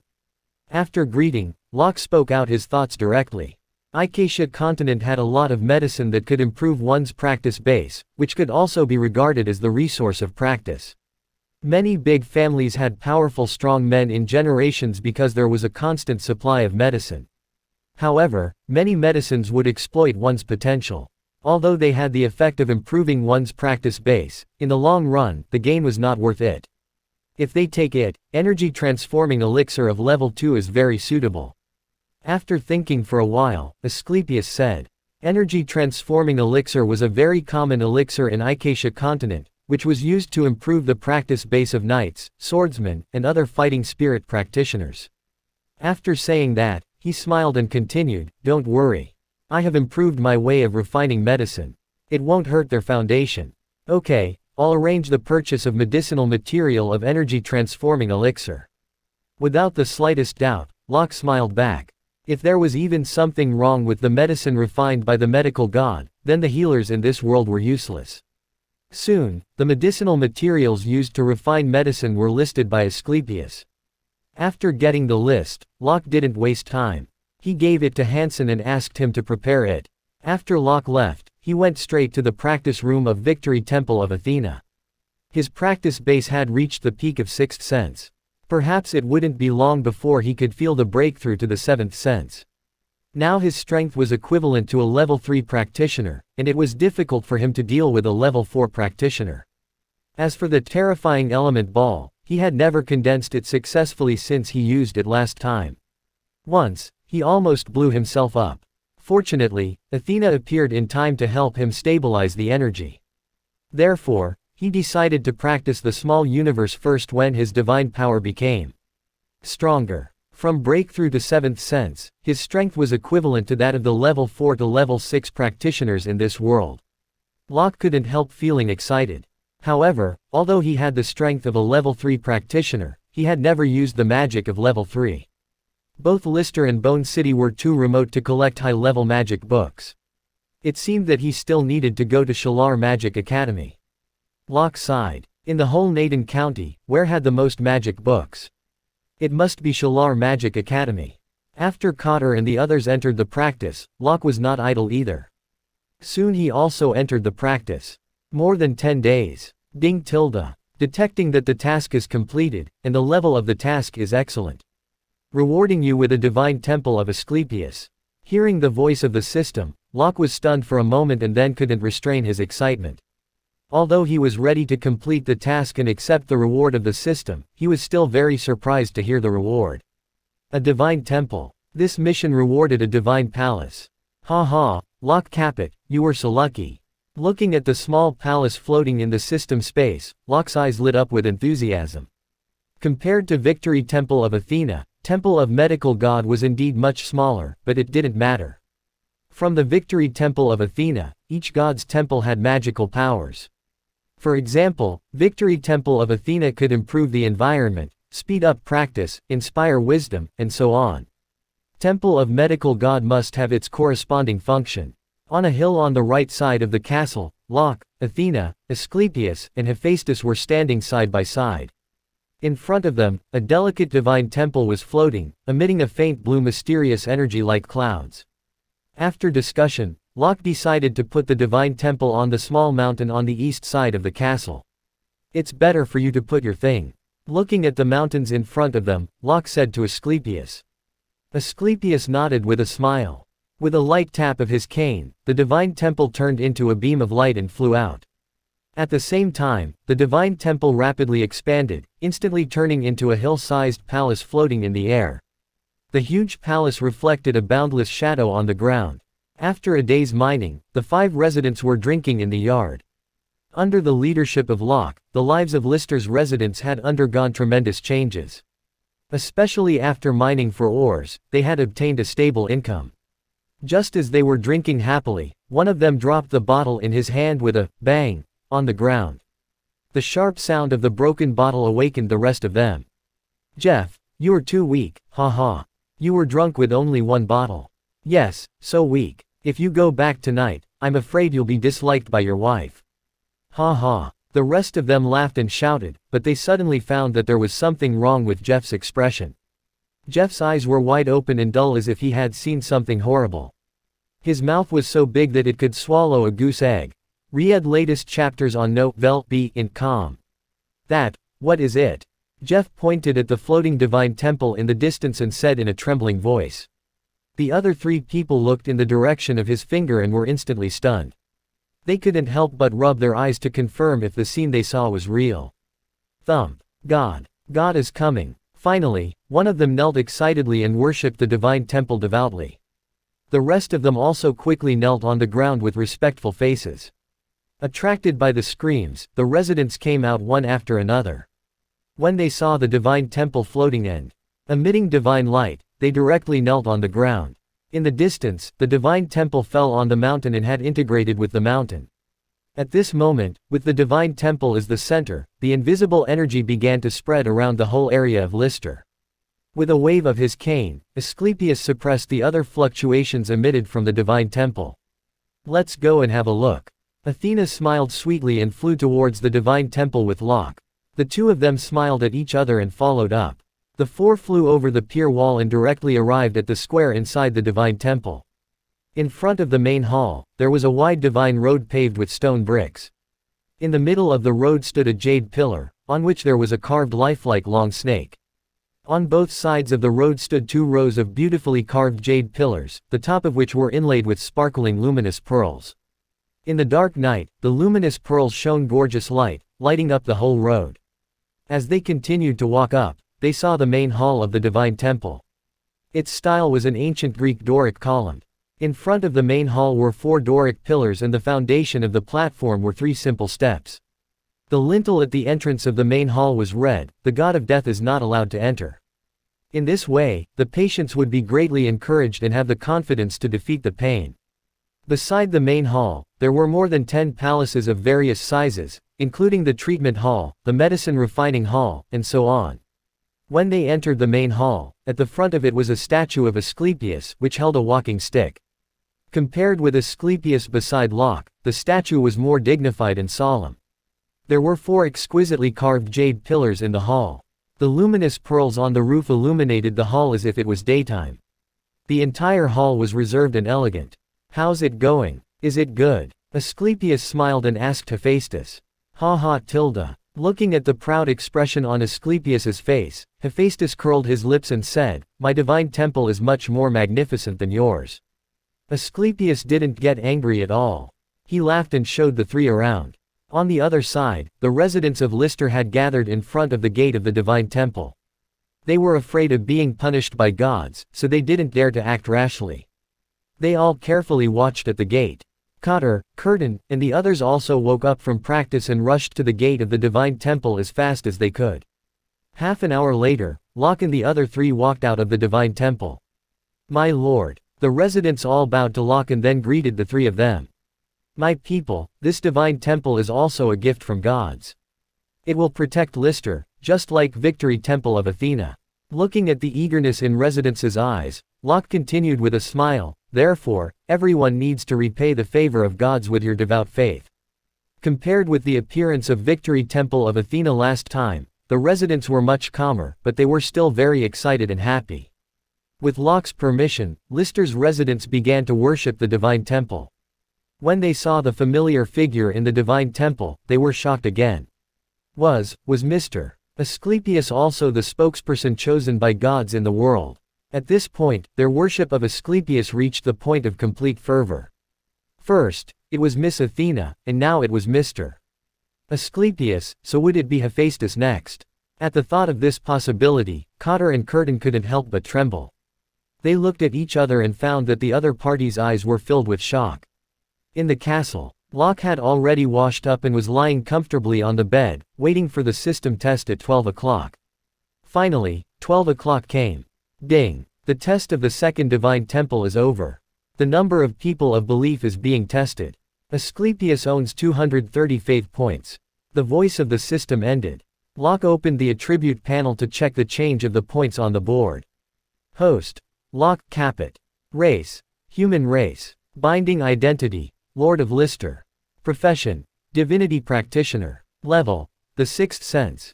Summoning God 1, Athena. Fondness: friendship 40. Faith point: 360. Summoning God 2, Asclepius. Fondness: normal 95. Faith point: 230. Summoning God 3, Hephaestus. Fondness: neutral 80. Faith point: it can be opened after the establishment of the divine temple. After browsing the data on the attribute panel, Locke was a little disappointed that the system didn't release any reward this time. After being depressed for a while, Locke shrugged and didn't feel upset. He was not a greedy man. Ding tilde. You have been targeted by the powerful Brandon family. As a qualified lord, you have to make your territory stronger to fight against the enemy. Releasing system task: developing Lister into a powerful and rich city. Time limit: 2 years. Stage 1: developing the number of territorial citizens, building territorial infrastructure, and carrying out housing construction. Time limit: 6 months. Just as he comforted himself and was about to go to bed, the voice of the system rang again. Although there were gods such as Athena and Hephaestus, compared with the power of the Brandon family, Lister was too weak. Not to mention to compare with the power behind the Brandon family. All of a sudden, Locke became anxious in his mind and eager to strengthen his power. To build a city in 2 years. Locke smiled bitterly and felt stressed. Compared with the beginning, the territory had undergone many changes. The ecological environment and the living quality of the residents had achieved a leap, but it was still far away from the goal of becoming a city. However, a miracle would be created. Locke took a deep breath and said with firm eyes, "Let me, Locke Capet, create a miracle." Locke focused on the first phase of the task: develop the number of territorial people, build territorial infrastructure and carry out housing construction. After browsing through the task, Locke stood up and walked to the desk. Since the city was to be built, it needed to be well planned. It was a map of Lister. Lister's topography was similar to North America of his previous life, with the high west and low east. The western side was mainly the Apu Mountains, while the central part, as well as the eastern side, were low hills and plains. The terrain of the Apu Mountains was rugged and it was not suitable for the development of a city, so the subsequent construction had to be carried out in the central and eastern sides. 3 hours later, Locke wrote down his construction plan approximately. It was just a preliminary plan, and the specific details needed to be discussed. A large-scale construction must require strong financial support. Fortunately, after selling out the level 2 weapons, he had nearly 200,000 gold coins, which was enough to support the early construction of Lister. Besides, the commercial chain with Treasure Pavilion had been established and he could earn gold coins by selling weapons. At a tavern in Bone City, a man entered the tavern and soon found an acquaintance. He sat down and ordered a bowl of wine. The man looked around and then lowered his head and whispered to the acquaintance beside him, "Let me tell you a shocking secret." The others put down the wine bowls in their hands and approached the man. They pricked up their ears, waiting for the man to say the so-called shocking secret. Seeing the rest of them approaching, the man had a mysterious expression on his face. He took a sip of the wine, created enough suspense, and then said in a low voice, "Do you know that Lister? The one who is said to be poor." The rest nodded. "Another divine temple has been built in Lister. It's amazing that it can cure patients." The man continued in a low voice. "Divine temple?" One of them sneered and said speechlessly, "Didn't they say a long time ago that a temple appeared there? You believe it?" The other man also shook his head, feeling bored. He patted the man's shoulder and advised, "Divine temple? Just listen to it. It's false. You'd better sell vegetables honestly."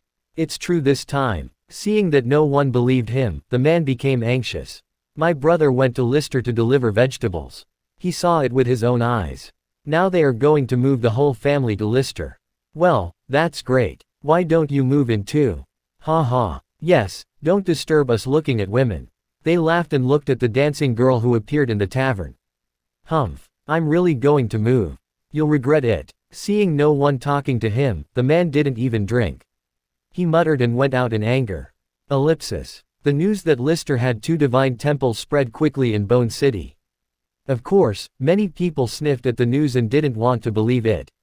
The aristocrats were also shocked and confused. Could it be that gods really descended in Lister and made Locke Capet, who had the reputation of being a loser, a mage?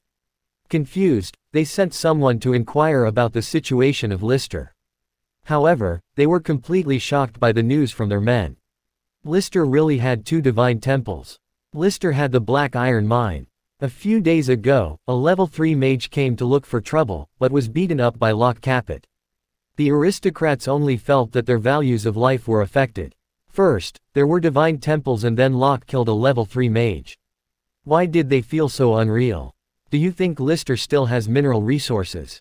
Find updates on Velbent.com. In Bone City, Baron Fubin exclaimed. "It's true. I've heard that they have a professional forger who can make level 2 weapons. However, since Lister has a strong defense, we can only investigate this situation."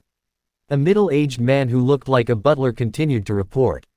Sitting on the chair, the eyes of Baron Fubin were shocked. Lister also had mineral resources, which was an enviable fortune. What's more, it was hard to understand why the level 2 forger would come to such a remote and desolate place like Lister. Although he was greedy for the mineral resources in Lister, he had a clear estimation of himself.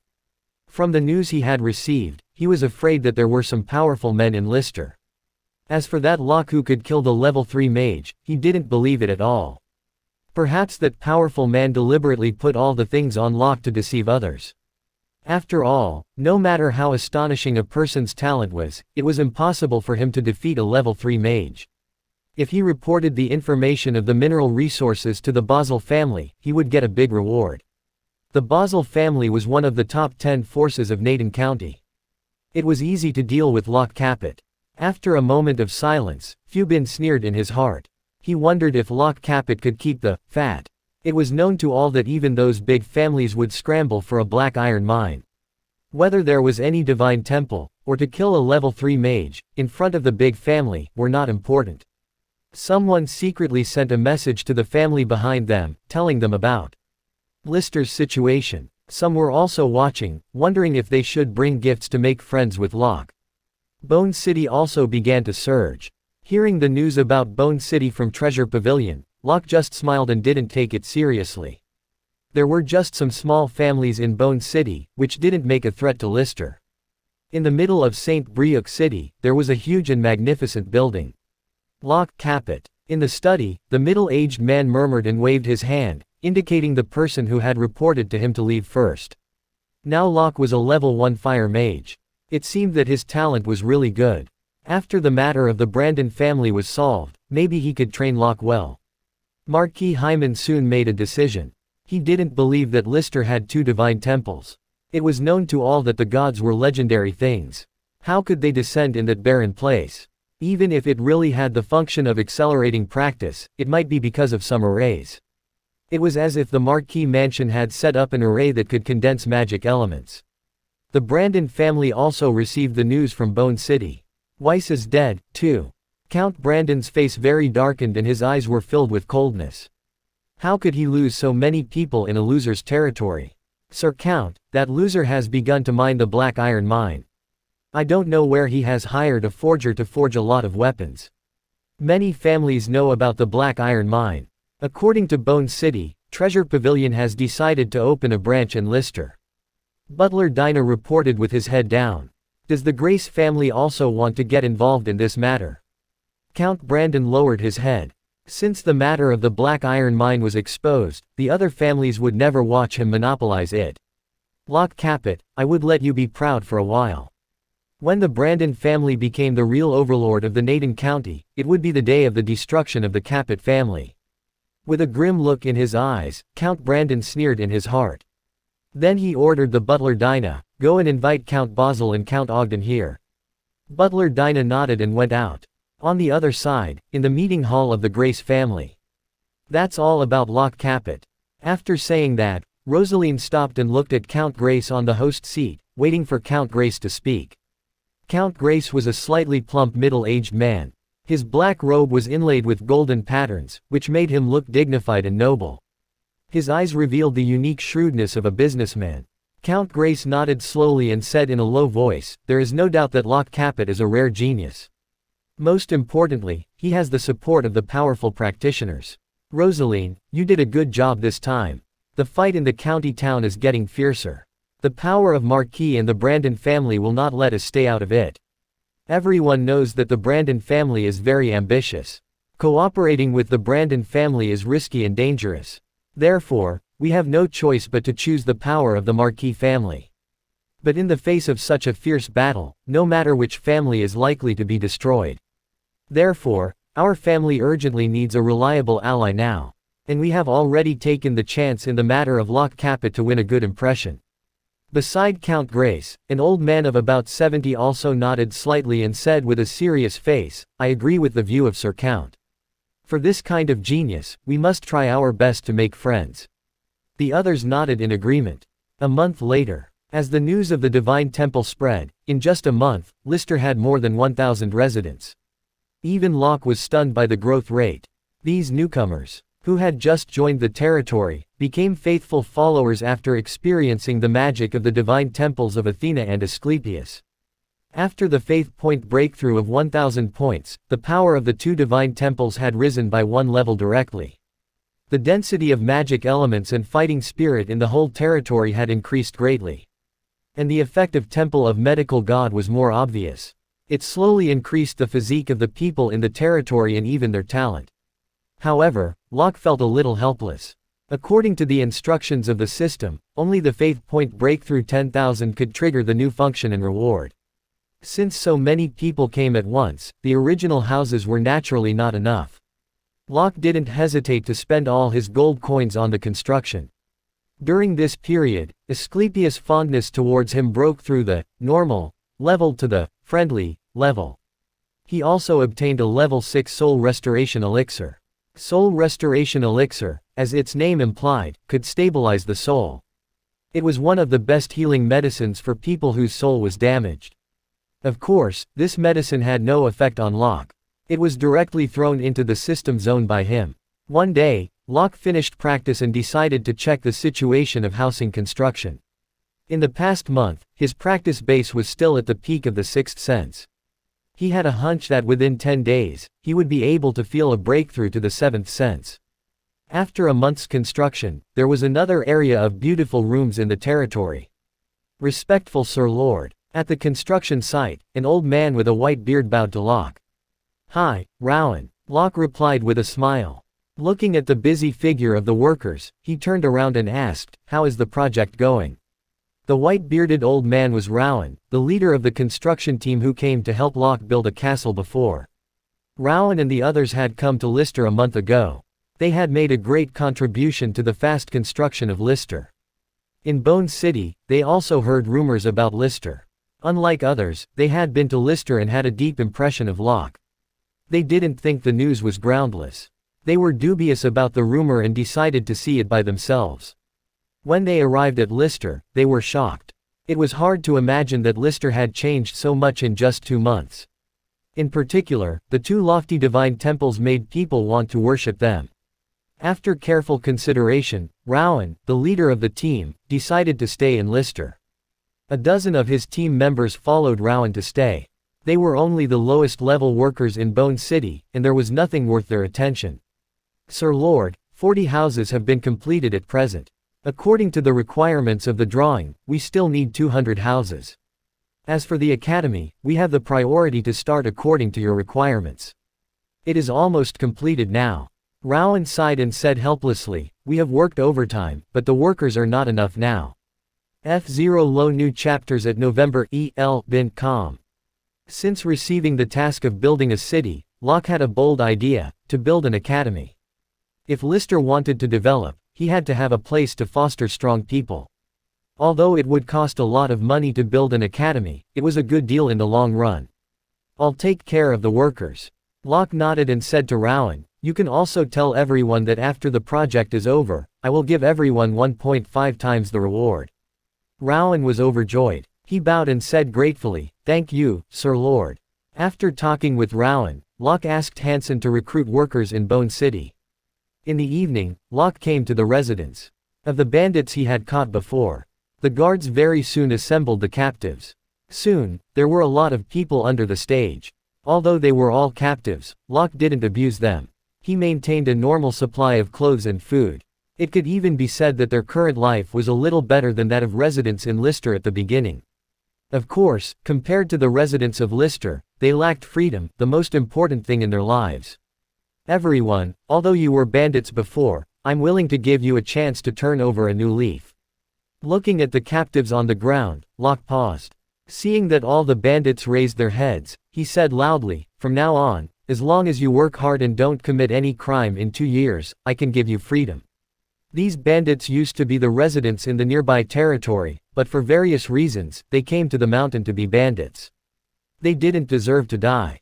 As a modern educated person in the 21st century, Locke wouldn't deprive casually ordinary people's lives. However, although there were reasons, they should be punished for doing something wrong. 2 years was also a test. If there were still some people who didn't change and still did evil, Locke wouldn't be soft on them. Freedom. The captives were shocked and looked at Locke in disbelief. What did they hear just now? Sir Lord said they could be free. As captives, money was the most useless thing for them. What did they want the most now? It was freedom. The originally quiet captives suddenly became noisy. "Sir Lord, do you promise to set us free after 2 years?" A bandit trembled with tears in his eyes. Locke nodded affirmatively and promised, "I promise in the name of the Capet family that I will keep my words." "Thank you, Sir Lord." The bandit knelt excitedly and kowtowed to Locke. The others also knelt with surprise one after another. After getting Locke's promise, the bandits worked with unprecedented enthusiasm. 5 days later, the academy under Victory Temple of Athena had been rebuilt, but there were only 2 separate teaching buildings at present. Tsonga Academy. In the middle of the academy, there was a huge square for the exchange of students. In the center of the square, there was a jade pillar carved with irises. The prosperous and fragmented petals were clear and lifelike. The iris was the symbol of the Capet family. 4 lines were engraved in the center of the jade pillar: the natural human rights, born equal, brave and fearless, and desperate. The carving was strong and powerful, a masterpiece of Hephaestus. The reason why Locke chose the natural human rights and born equal was that he hoped that the students of Tsonga Academy could constantly surpass themselves, break the worldly prejudice and become really strong men. Wearing a black robe, Monroe walked into Tsonga Academy. With the participation of a large number of residents, there were already more than 60 students in the magic class. Today was the first time they had classes in a new teaching building. Brave and fearless, and desperate, were normal, but what did the natural human rights, and born equal, mean? Looking at the mottos written by Locke, Monroe was stunned. He felt that his head was buzzing and he almost couldn't stand. Standing in front of the jade pillar for a while, Monroe smiled bitterly. In this world where the strong dominated and the noble ruled, this lord really dared to write anything. Locke set Monroe on the opposite side with the world just one sentence. Now Monroe suddenly regretted whether it was a right choice to join Locke. Of course, this idea disappeared in an instant. Monroe had to admit that Lister was indeed mysterious. As a mage, he was very sensitive to magic elements. He was sure that the magic element was getting thicker here compared to when he first arrived in Lister. What was more amazing was that he clearly found that the speed at which he absorbed fire elements was much faster than before.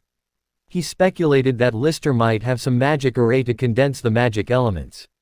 After all, many magic arrays could condense magic elements and fighting spirits. He didn't believe in the legendary gods. No matter what, he was now a member of Lister. It was better for him to teach children well. Shaking his head helplessly, Monroe strode towards the magic teaching building. In the past 2 days, different from the undercurrents in other places, the atmosphere in the Castellan mansion was particularly depressing. It was filled with heavy soldiers. Castellan Donahue, with a pale face and purplish lips, the man fell into a coma. Beside him stood Parker, the level 1 healer of Bone City. Parker sighed helplessly. The poison in Sir Castellan's body had entered the internal organs, and even the level 3 healer in Barnes City was unable to cure it. What could he, a level 1 healer, do? Is there really no other way? Outside the room of Donahue, Mrs.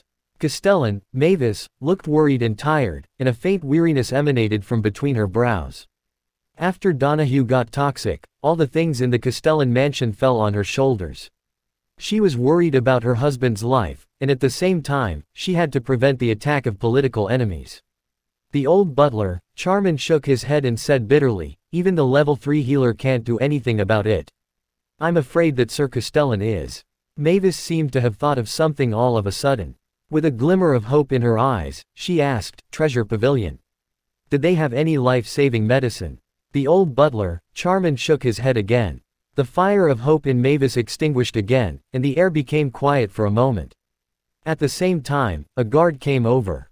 Mrs. Mavis, the leader of Treasure Pavilion, Mr. Judd, wants to see you. Mavis nodded helplessly and signaled the guard to invite Judd in. After Judd came in, he bowed to Mavis and then asked, Mrs. Mavis, how is Sir Castellan now? It's getting worse and worse. He's in a coma now. Mavis took a look at Donahue, who was lying in the room, with a worried look on her face. Hearing this, Judd's face became a little serious. After hesitating for a moment, he said slowly, you can go to Lister and ask for help. Maybe there is still a chance of survival. Lister. Mavis was a little stunned. When she realized what Judd meant, she asked excitedly, Mr. Judd, do you mean, can someone in Lister cure Donahue? She had heard of Lister several times these days, but she had no time to pay attention to it because of her husband, Donahue. Judd just smiled and said nothing. Locke Capet's matter was too involved. If he hadn't been on good terms with Donahue, he wouldn't have exposed too much about Lister. Seeing that Judd just smiled and avoided eye contact with her, how could Mavis not understand what he meant? Charman, go and arrange a carriage. We'll go to Lister right away. Without any hesitation, she ordered the old butler Charman. She trusted Judd very much and knew that he wouldn't talk nonsense. Charman nodded and quickly went out to make an arrangement. Seeing that Mavis was in such a hurry, Judd thought for a while and reminded her, you must be careful. Don't offend Locke Capet or displease him. Mavis nodded. How could an ordinary person be treated so seriously by the leader of the Treasure Pavilion? She would not offend him without thinking. Soon, the old butler, Charman, got the carriage ready and they rushed to Lister as fast as they could. Visit N0VL/B opening parenthesis I closing parenthesis opening parenthesis N closing parenthesis.com for the best novel reading experience. The carriage of the Castellan mansion moved very fast. In just 3 hours, they arrived at the border of Lister. The broken border stela had already been replaced with marble. The word, Lister, was written nimbly and enchanting. They also set up sentries at the intersection of Lister. Is this really Lister? Looking at the lush and vibrant scene in front of her, Mavis was a little stunned. But she also knew that it was not the right time to think about it, so she waved her hand, indicating the convoy to continue. As expected, they were stopped by Lister's guards at the intersection. We are from the Castellan mansion. A guard of the Castellan mansion showed his token. Someone from the Castellan mansion. Sam was confused. It seemed that they didn't have any intersection with the Castellan mansion. Why did the other party suddenly come here? This night, my husband, Castellan Donahue, was seriously injured. We come to Lister to seek medical help. Mavis opened the curtain of the carriage. Although her tone was a little anxious, it was very decent. Seeking medical help. Sam's eyes fell on the carriage and saw a man lying there. After withdrawing his gaze, he nodded and said to Mavis, "Wait a moment. I'll send someone to report to my lord now." It seemed that Lister really had the ability to cure her husband. Seeing that Sam knew that she came to see a doctor and didn't show any surprise, Mavis had more hope. When did the people of the Castellan mansion need to be informed before seeing an insignificant barren lord? The guards of the Castellan mansion were a little unhappy in their minds, but seeing that Mavis didn't say anything, they could only wait. They had been waiting for nearly an hour. In the end, even Mavis was a little angry. Fortunately, she finally saw two people coming out of Lister. The leader was none other than Cotter. Cotter bent slightly towards the carriage and explained, "I'm sorry. My lord is practicing in seclusion, so I'll take you to the medical clinic." Locke was on the edge of a breakthrough, so Cotter reported it to Athena. Athena didn't care much about the Castellan mansion, so she asked Cotter to handle it by himself. "Sir Castellan and Mrs. Castellan are coming. Why didn't your lord receive them in person?" A guard scolded. The other guards also stared at Cotter with unfriendly expressions. Hearing the guards scold, Cotter's face darkened, and said coldly, "This is Lister. No matter who comes, you have to follow the rules here. If you don't want to, you can leave." As he spoke, the peak momentum of level 2 broke out from his body. After several battles, the vision of Cotter and the others had also improved a lot, and they were not afraid of anything. The peak level 2 knight. The guards were startled by the oppressive force from Cotter. This man was actually a powerful peak knight of level 2. This man was stronger than him. Sweat broke out on the forehead of Kabir, the captain of guards of Castellan. Mavis slightly bent her body and apologized to Cotter. "Nice to meet you, knight. I apologize for what the guard Ralph said just now, but I promise that he didn't do it on purpose. He was just too worried about Donahue's injury." Seeing that the other party gave in, Cotter nodded and took back his momentum. According to Athena's order, he planned to take these people directly to the divine temple of Asclepius. After being scolded by Cotter, the members of the Castellan mansion stopped being arrogant and carefully followed him. Along the way, the more Mavis looked, the more alarmed she became. On both sides of the road were newly renovated two-story small buildings, each with a small independent courtyard in front. In addition, large-scale construction was still going on in the distance. The residents passing by also had happy smiles on their faces. From time to time, someone greeted Cotter, and everything was in order. Was this the legendary barren land? It might be able to defeat most of the territories. As the convoy slowly moved forward, everyone only saw a big figure and a small one in front of them chasing after each other on the road. The small figure was very smart. After entering the grass, he ran away in a flash and disappeared. The big figure that was tall stamped his feet anxiously in the original place. He muttered as if he was saying threatening words. Hearing the sound of the carriage behind, the figure turned around. "Hi, Cotter." Seeing a group of people staring at him behind Cotter, Monroe's face turned red. He cleared his throat and tidied up his messy clothes. Then he looked at Mavis and the others and asked, "Are they here for?" His tilde. Seeing the two brown-yellow bars on Monroe's chest, the people of the Castellan mansion took a deep breath. This was a level 2 Earth mage. Was a level 2 mage so casual now? After all, the mage of level 2 was the distinguished guest of the major family of Bone City. However, it seemed that Cotter was used to this kind of scene. He smiled and asked, "Hi, Monroe. Are you having a class?" After joining Locke's side, Monroe seemed to have realized the reality. He was very well behaved and even quickly familiar with the residents of Lister. Nodding his head, Monroe smiled helplessly and said, "Yes, these little guys are really troublesome."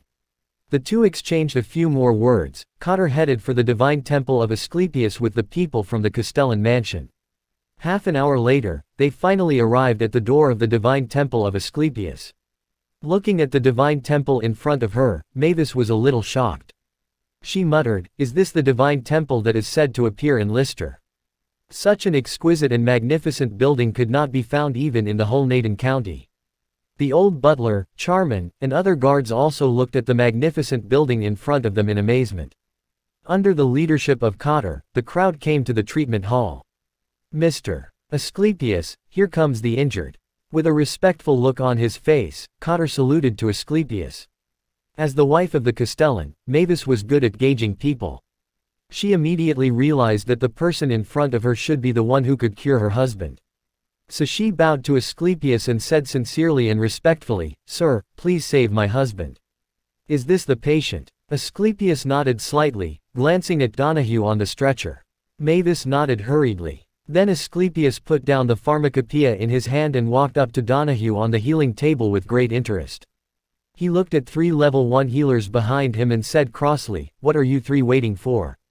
Come here." The 3 young healers nodded, having followed Asclepius for so long, immediately understood that Asclepius was trying to test them, and quickly went to the healing table and began examining Donahue's body. His face is pale and his lips are blue. It should be a sign of being poisoned. There are still wounds on his body.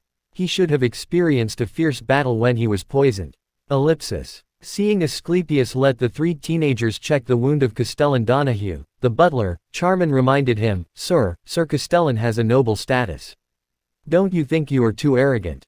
That's right. You ask several children to help. What if the treatment of Sir Castellan is delayed? Kabir said, the captain of the guards. Mavis didn't say anything, but her face was a little darkened. It was ridiculous that the 3 young men cured her husband. Noisy. Asclepius frowned and waved his hand. The butler and several guards only felt a huge force coming over them, and in front of this force, they felt as small as dust in the air. In the blink of an eye, they had already been swept out of the hall by this force. Standing outside the treatment hall, their brains went blank for more than 10 seconds before they came to their senses. So powerful. The captain of the guards swallowed and felt that his throat was extremely dry. In front of this force, he had no ability to resist at all. If the enemy really wanted to kill them, it would be as easy as crushing an ant. At this time, Mavis was completely stunned, as if she was struck by lightning, and her brain was buzzing. At this moment, she finally understood what Judd meant. She finally understood why Judd had warned her not to offend Locke Capet. It's finally quiet, Asclepius said, clapping his hands with satisfaction. Ahem. When Mavis was still in shock, she heard a violent cough. Somehow, Donahue, who had been in a coma, woke up. In fact, since he entered the Lister, the power of the divine temple had been slowly restoring the injuries in his body. Especially after he entered the divine temple, the healing effect was more obvious, which directly woke him up from his coma. Creator. My dear Donahue, you're finally awake. Mavis came back to her senses from the shock. Seeing that Donahue had actually woken up, she pounced on him and cried with joy. Looking around at the strange surroundings, his dull eyes were filled with confusion. Where am I? Hell. Mavis. Are you here too? Hell. Ha ha, even the god of death is useless in my place. He heard a chuckle. Who are you? Gazing at Asclepius with his walking stick, Donahue's pale face was filled with confusion. This is Mr. Asclepius. Mavis briefly told him that they had come to Lister. Please, Mr. Asclepius, help me. Donahue struggled and said intermittently. Don't worry. I just said that you will not die even wanting if you were in my place. After saying that, Asclepius turned to the 3 healers and said, You continue. Nodding, one of them condensed a ball of green energy in his hand and slowly entered Donahue's body, ready to check the situation inside his body. Is this wood elements? Although Donahue was not a healer, he had seen a healer make a move. Moreover, there are actually 3 level 1 healers in a small territory. Although he was shocked that there were 3 level 1 healers in Lister, even the level 3 healer couldn't do anything about the poison. Would the level 1 healers work? The poison is blue and cold. The internal organs have already been frozen. Besides, I just tested the blood, and there are also many toxins in it. It seems that the toxins have entered the internal organs. The three of them were discussing unhurriedly. Hearing what the three of them said, the faces of Donahue and Mavis darkened instantly. Although they didn't know much about healing skills, they knew that if the poison entered the heart, it would be a narrow escape. According to the symptoms, he must have been attacked by the level 3 magical beast, the one-horned snake. There is no wound on his body bitten by the snake, so it should be caused by the poisonous mist from the snake. Hearing the analysis of the three, Donahue was shocked in his mind. Yes, he was indeed hurt by the one-horned snake of level 3. 3 days ago, the Castellan went to the mountains to hunt the level 2 magical beasts, but he didn't expect to meet the one-horned snake of level 3. Although he escaped the attack of the one-horned snake, in the end, he was still highly poisoned. After being poisoned, they arrived at Barren City as soon as possible. However, in the face of the deadly poison of the one-horned snake, even the healer of level 3 couldn't do anything about it. However, what made Donahue even more speechless was that just for a moment, the three of them seemed to have discussed the treatment. Antidote elixir's formula: 50 grams of the Viola philippica, 100 grams of the lobelia. The two of them began to sort out the medicinal materials. The other man continued to transfer the healing energy into Donahue's body. Antidote elixir. Hearing the name of medicine, Donahue shook his head with a bitter smile. It was a common level 1 medicine. After being poisoned, he had even taken the level 3 medicine, but it was useless, not to mention the level 1 antidote elixir. Anyway, he was at the end of his rope. He couldn't even be cured by the level 3 healers. Why not let these people have a try? Thinking of this, he decided to wait and see without saying anything. On the other side, the two of them prepared to refine antidote elixir after dealing with the medicinal materials. Puff tilde. One of them put the faint flame into the furnace to control the size of the flame, and the other put different medicinal materials into the furnace. Refining medicine was one of the skills of a healer, so Donahue was not surprised at all. However, to his surprise, with the infusion of the healing energy, the wounds in his body actually healed. He felt it carefully and found that this healing energy seemed to be a little purer than the level 3 healer he had seen. Maybe they could really succeed. This idea suddenly came to Donahue's mind. Half an hour later, a black pill was refined. After taking the antidote elixir, he looked better. Feeling that his body was gradually recovering, a look of joy appeared on his face. Although there were still a lot of toxins left in his body, they were not enough to kill him. Looking at Donahue up and down, Donahue was not very happy.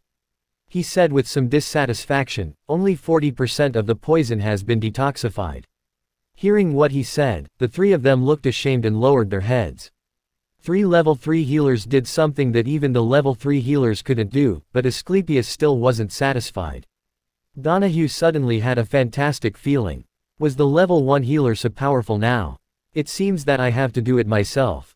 With a sigh, Asclepius raised his hand and injected a huge amount of energy into Donahue's body. Your favorite novels at n-oval.com. Donahue felt that a burst of powerful and vigorous energy was rapidly healing the wounds in his body. In just a few seconds, his internal organs that had been eroded by the poison had been repaired.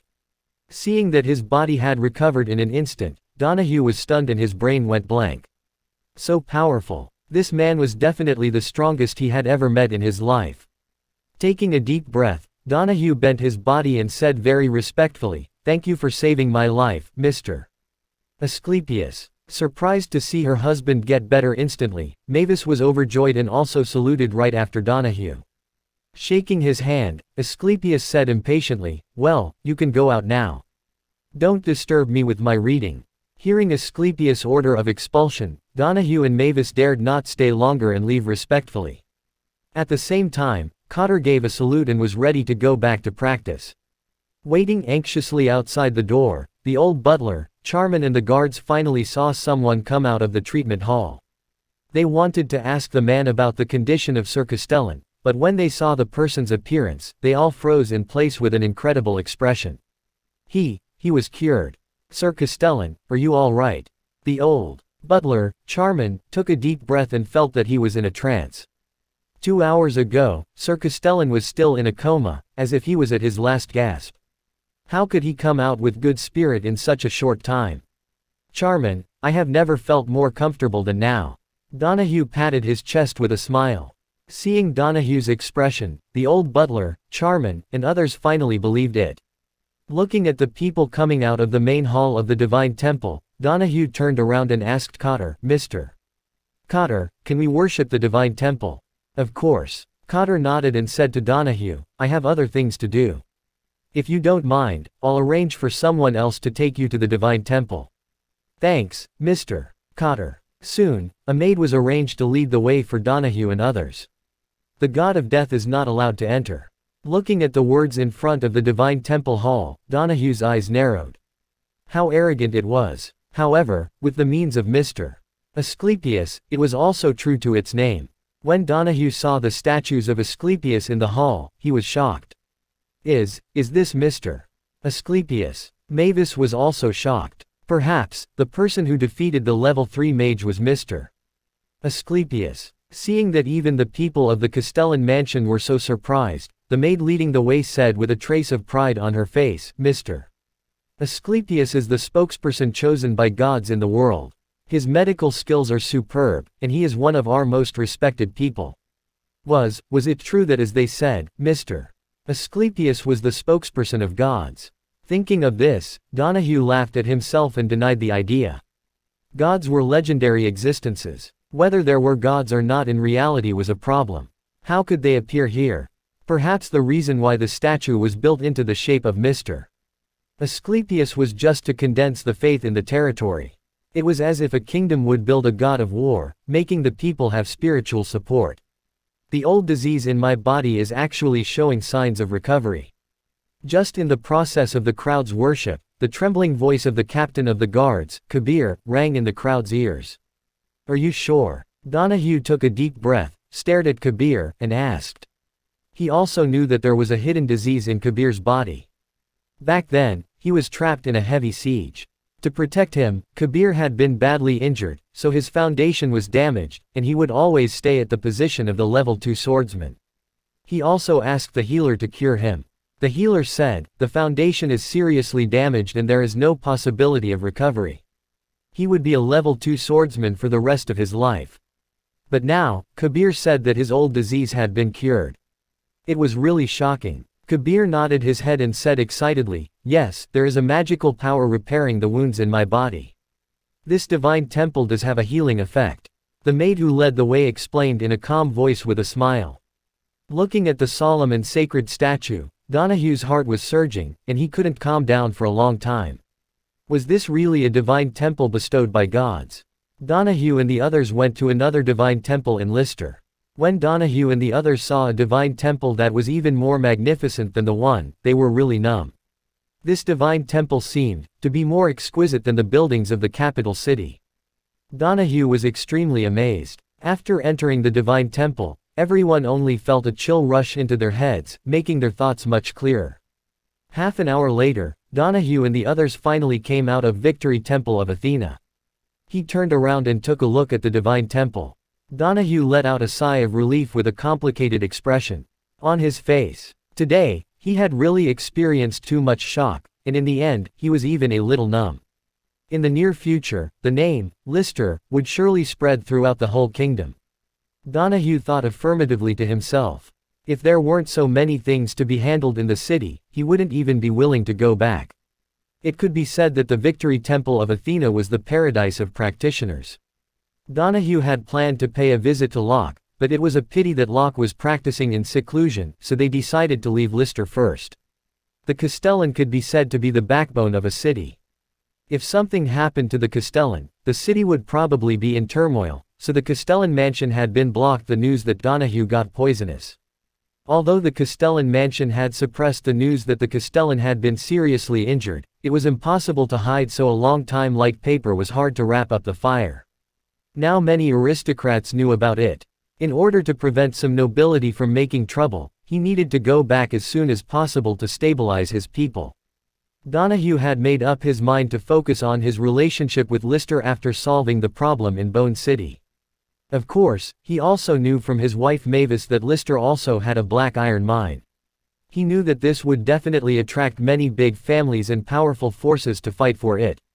If it was in the past, he might have hesitated whether he should get involved in the muddy water or not.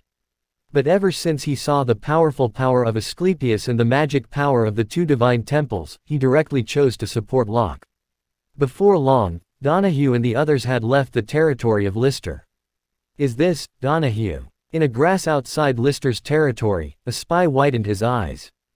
"Didn't they say that Castellan Donahue was highly toxic and would lose his life? Why was he still here?" The spy's shocked eyes were tinged with a hint of doubt. Could it be that the news of Castellan's injury was just a smoke bomb released by the Castellan mansion to confuse the ambitious families so that they could destroy these families all? Thinking of this, the spy couldn't help but shiver. In that case, Bone City would probably go through a thorough cleaning. In addition to this spy, the other spies hiding in the dark were also confused and surprised. In shock, the spies reported the news to the families as soon as possible. On the second day, the news that Castellan Donahue went to Lister and asked for treatment was spread in Bone City. "You know what? I heard that the Castellan was poisoned a few days ago and almost died. Fortunately, he was cured by Lister's healer. The uncle of my brother's wife's eldest brother works in Castellan Mansion. I heard that the people of the Castellan Mansion were preparing for the funeral. Yes, I heard that the poison was removed as soon as Sir Castellan entered the Divine Temple." Nonsense. It's not that he detoxes himself by entering the Divine Temple. After refuting the previous words, the man said firmly, "It's obvious that he has just entered Lister. The poison in the body of Sir Castellan has been removed." Ellipsis. All in all, the news about Lister was spread widely and the content was getting more and more ridiculous. On the first day, more than 100 people went to Lister for treatment and worshipped the divine temples. On the second day, the number of people increased to more than 200. On the third day, there were more than 500 people. The number of believers of the divine temples of Athena and Asclepius rose dramatically. However, Locke didn't know about it at all. He had devoted himself to practice. It was the sixth day that Locke began to practice in seclusion. In the practice room of Victory Temple of Athena, Locke's closed eyes suddenly opened, full of uncontrollable surprise. The 6 stars in the small universe were trembling slightly, and the divine power within them had reached a saturation point, bursting out a bright light. Yes, he was about to have the 7th sense of breakthrough. Finally, the divine power on the 6 small stars reached a limit.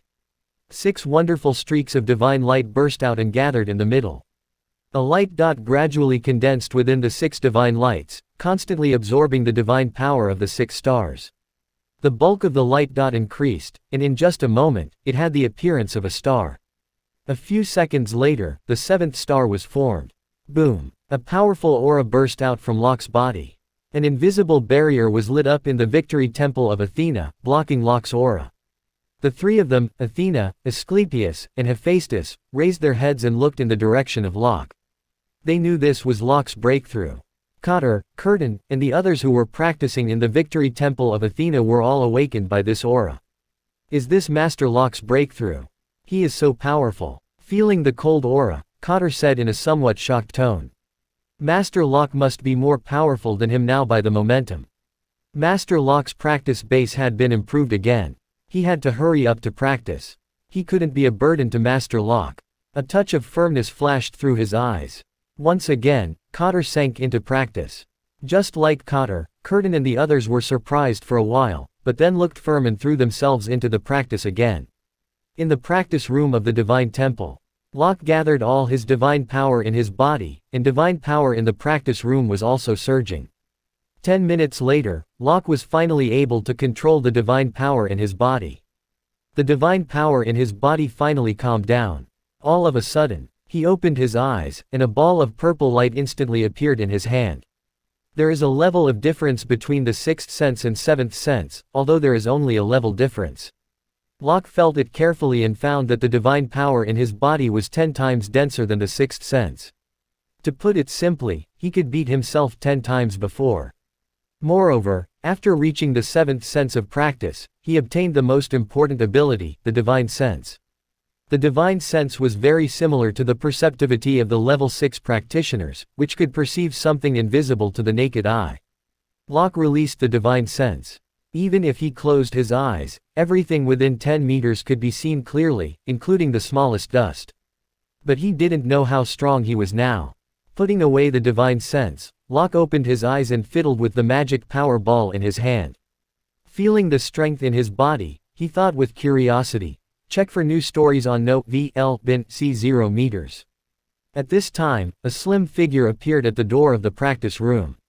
Seeing the familiar figure, Locke suddenly thought of something with a snicker. The divine power in his body quickly revolved, and a layer of purple divine power was attached to his fist. With the sound of breaking through the air, he threw it at the figure. Boom! In the blink of an eye, a figure flew out of the practice room and smashed heavily on the wall in the distance. Crack tilde. The huge impact made the wall crack gradually. Through the layers of dust, you could see that Locke was struggling out of the wall. Ahem. Locke waved his hand to dust off the dust around him. Helplessly, he looked at Athena, who was walking gracefully towards him, and said unhappily, I've already had my seventh sense. From breakthrough. Why did I be defeated by you in one move? Looking at Locke's embarrassed look, Athena put on a charming smile. She touched her chin and thought for a while. She nodded and said, it's really a blow. I'll lessen my strength next time so that you can resist the second move. Looking at Athena's serious expression, Locke was speechless in his mind. Hope you enjoyed the video. Don't forget to like and subscribe and see you in the next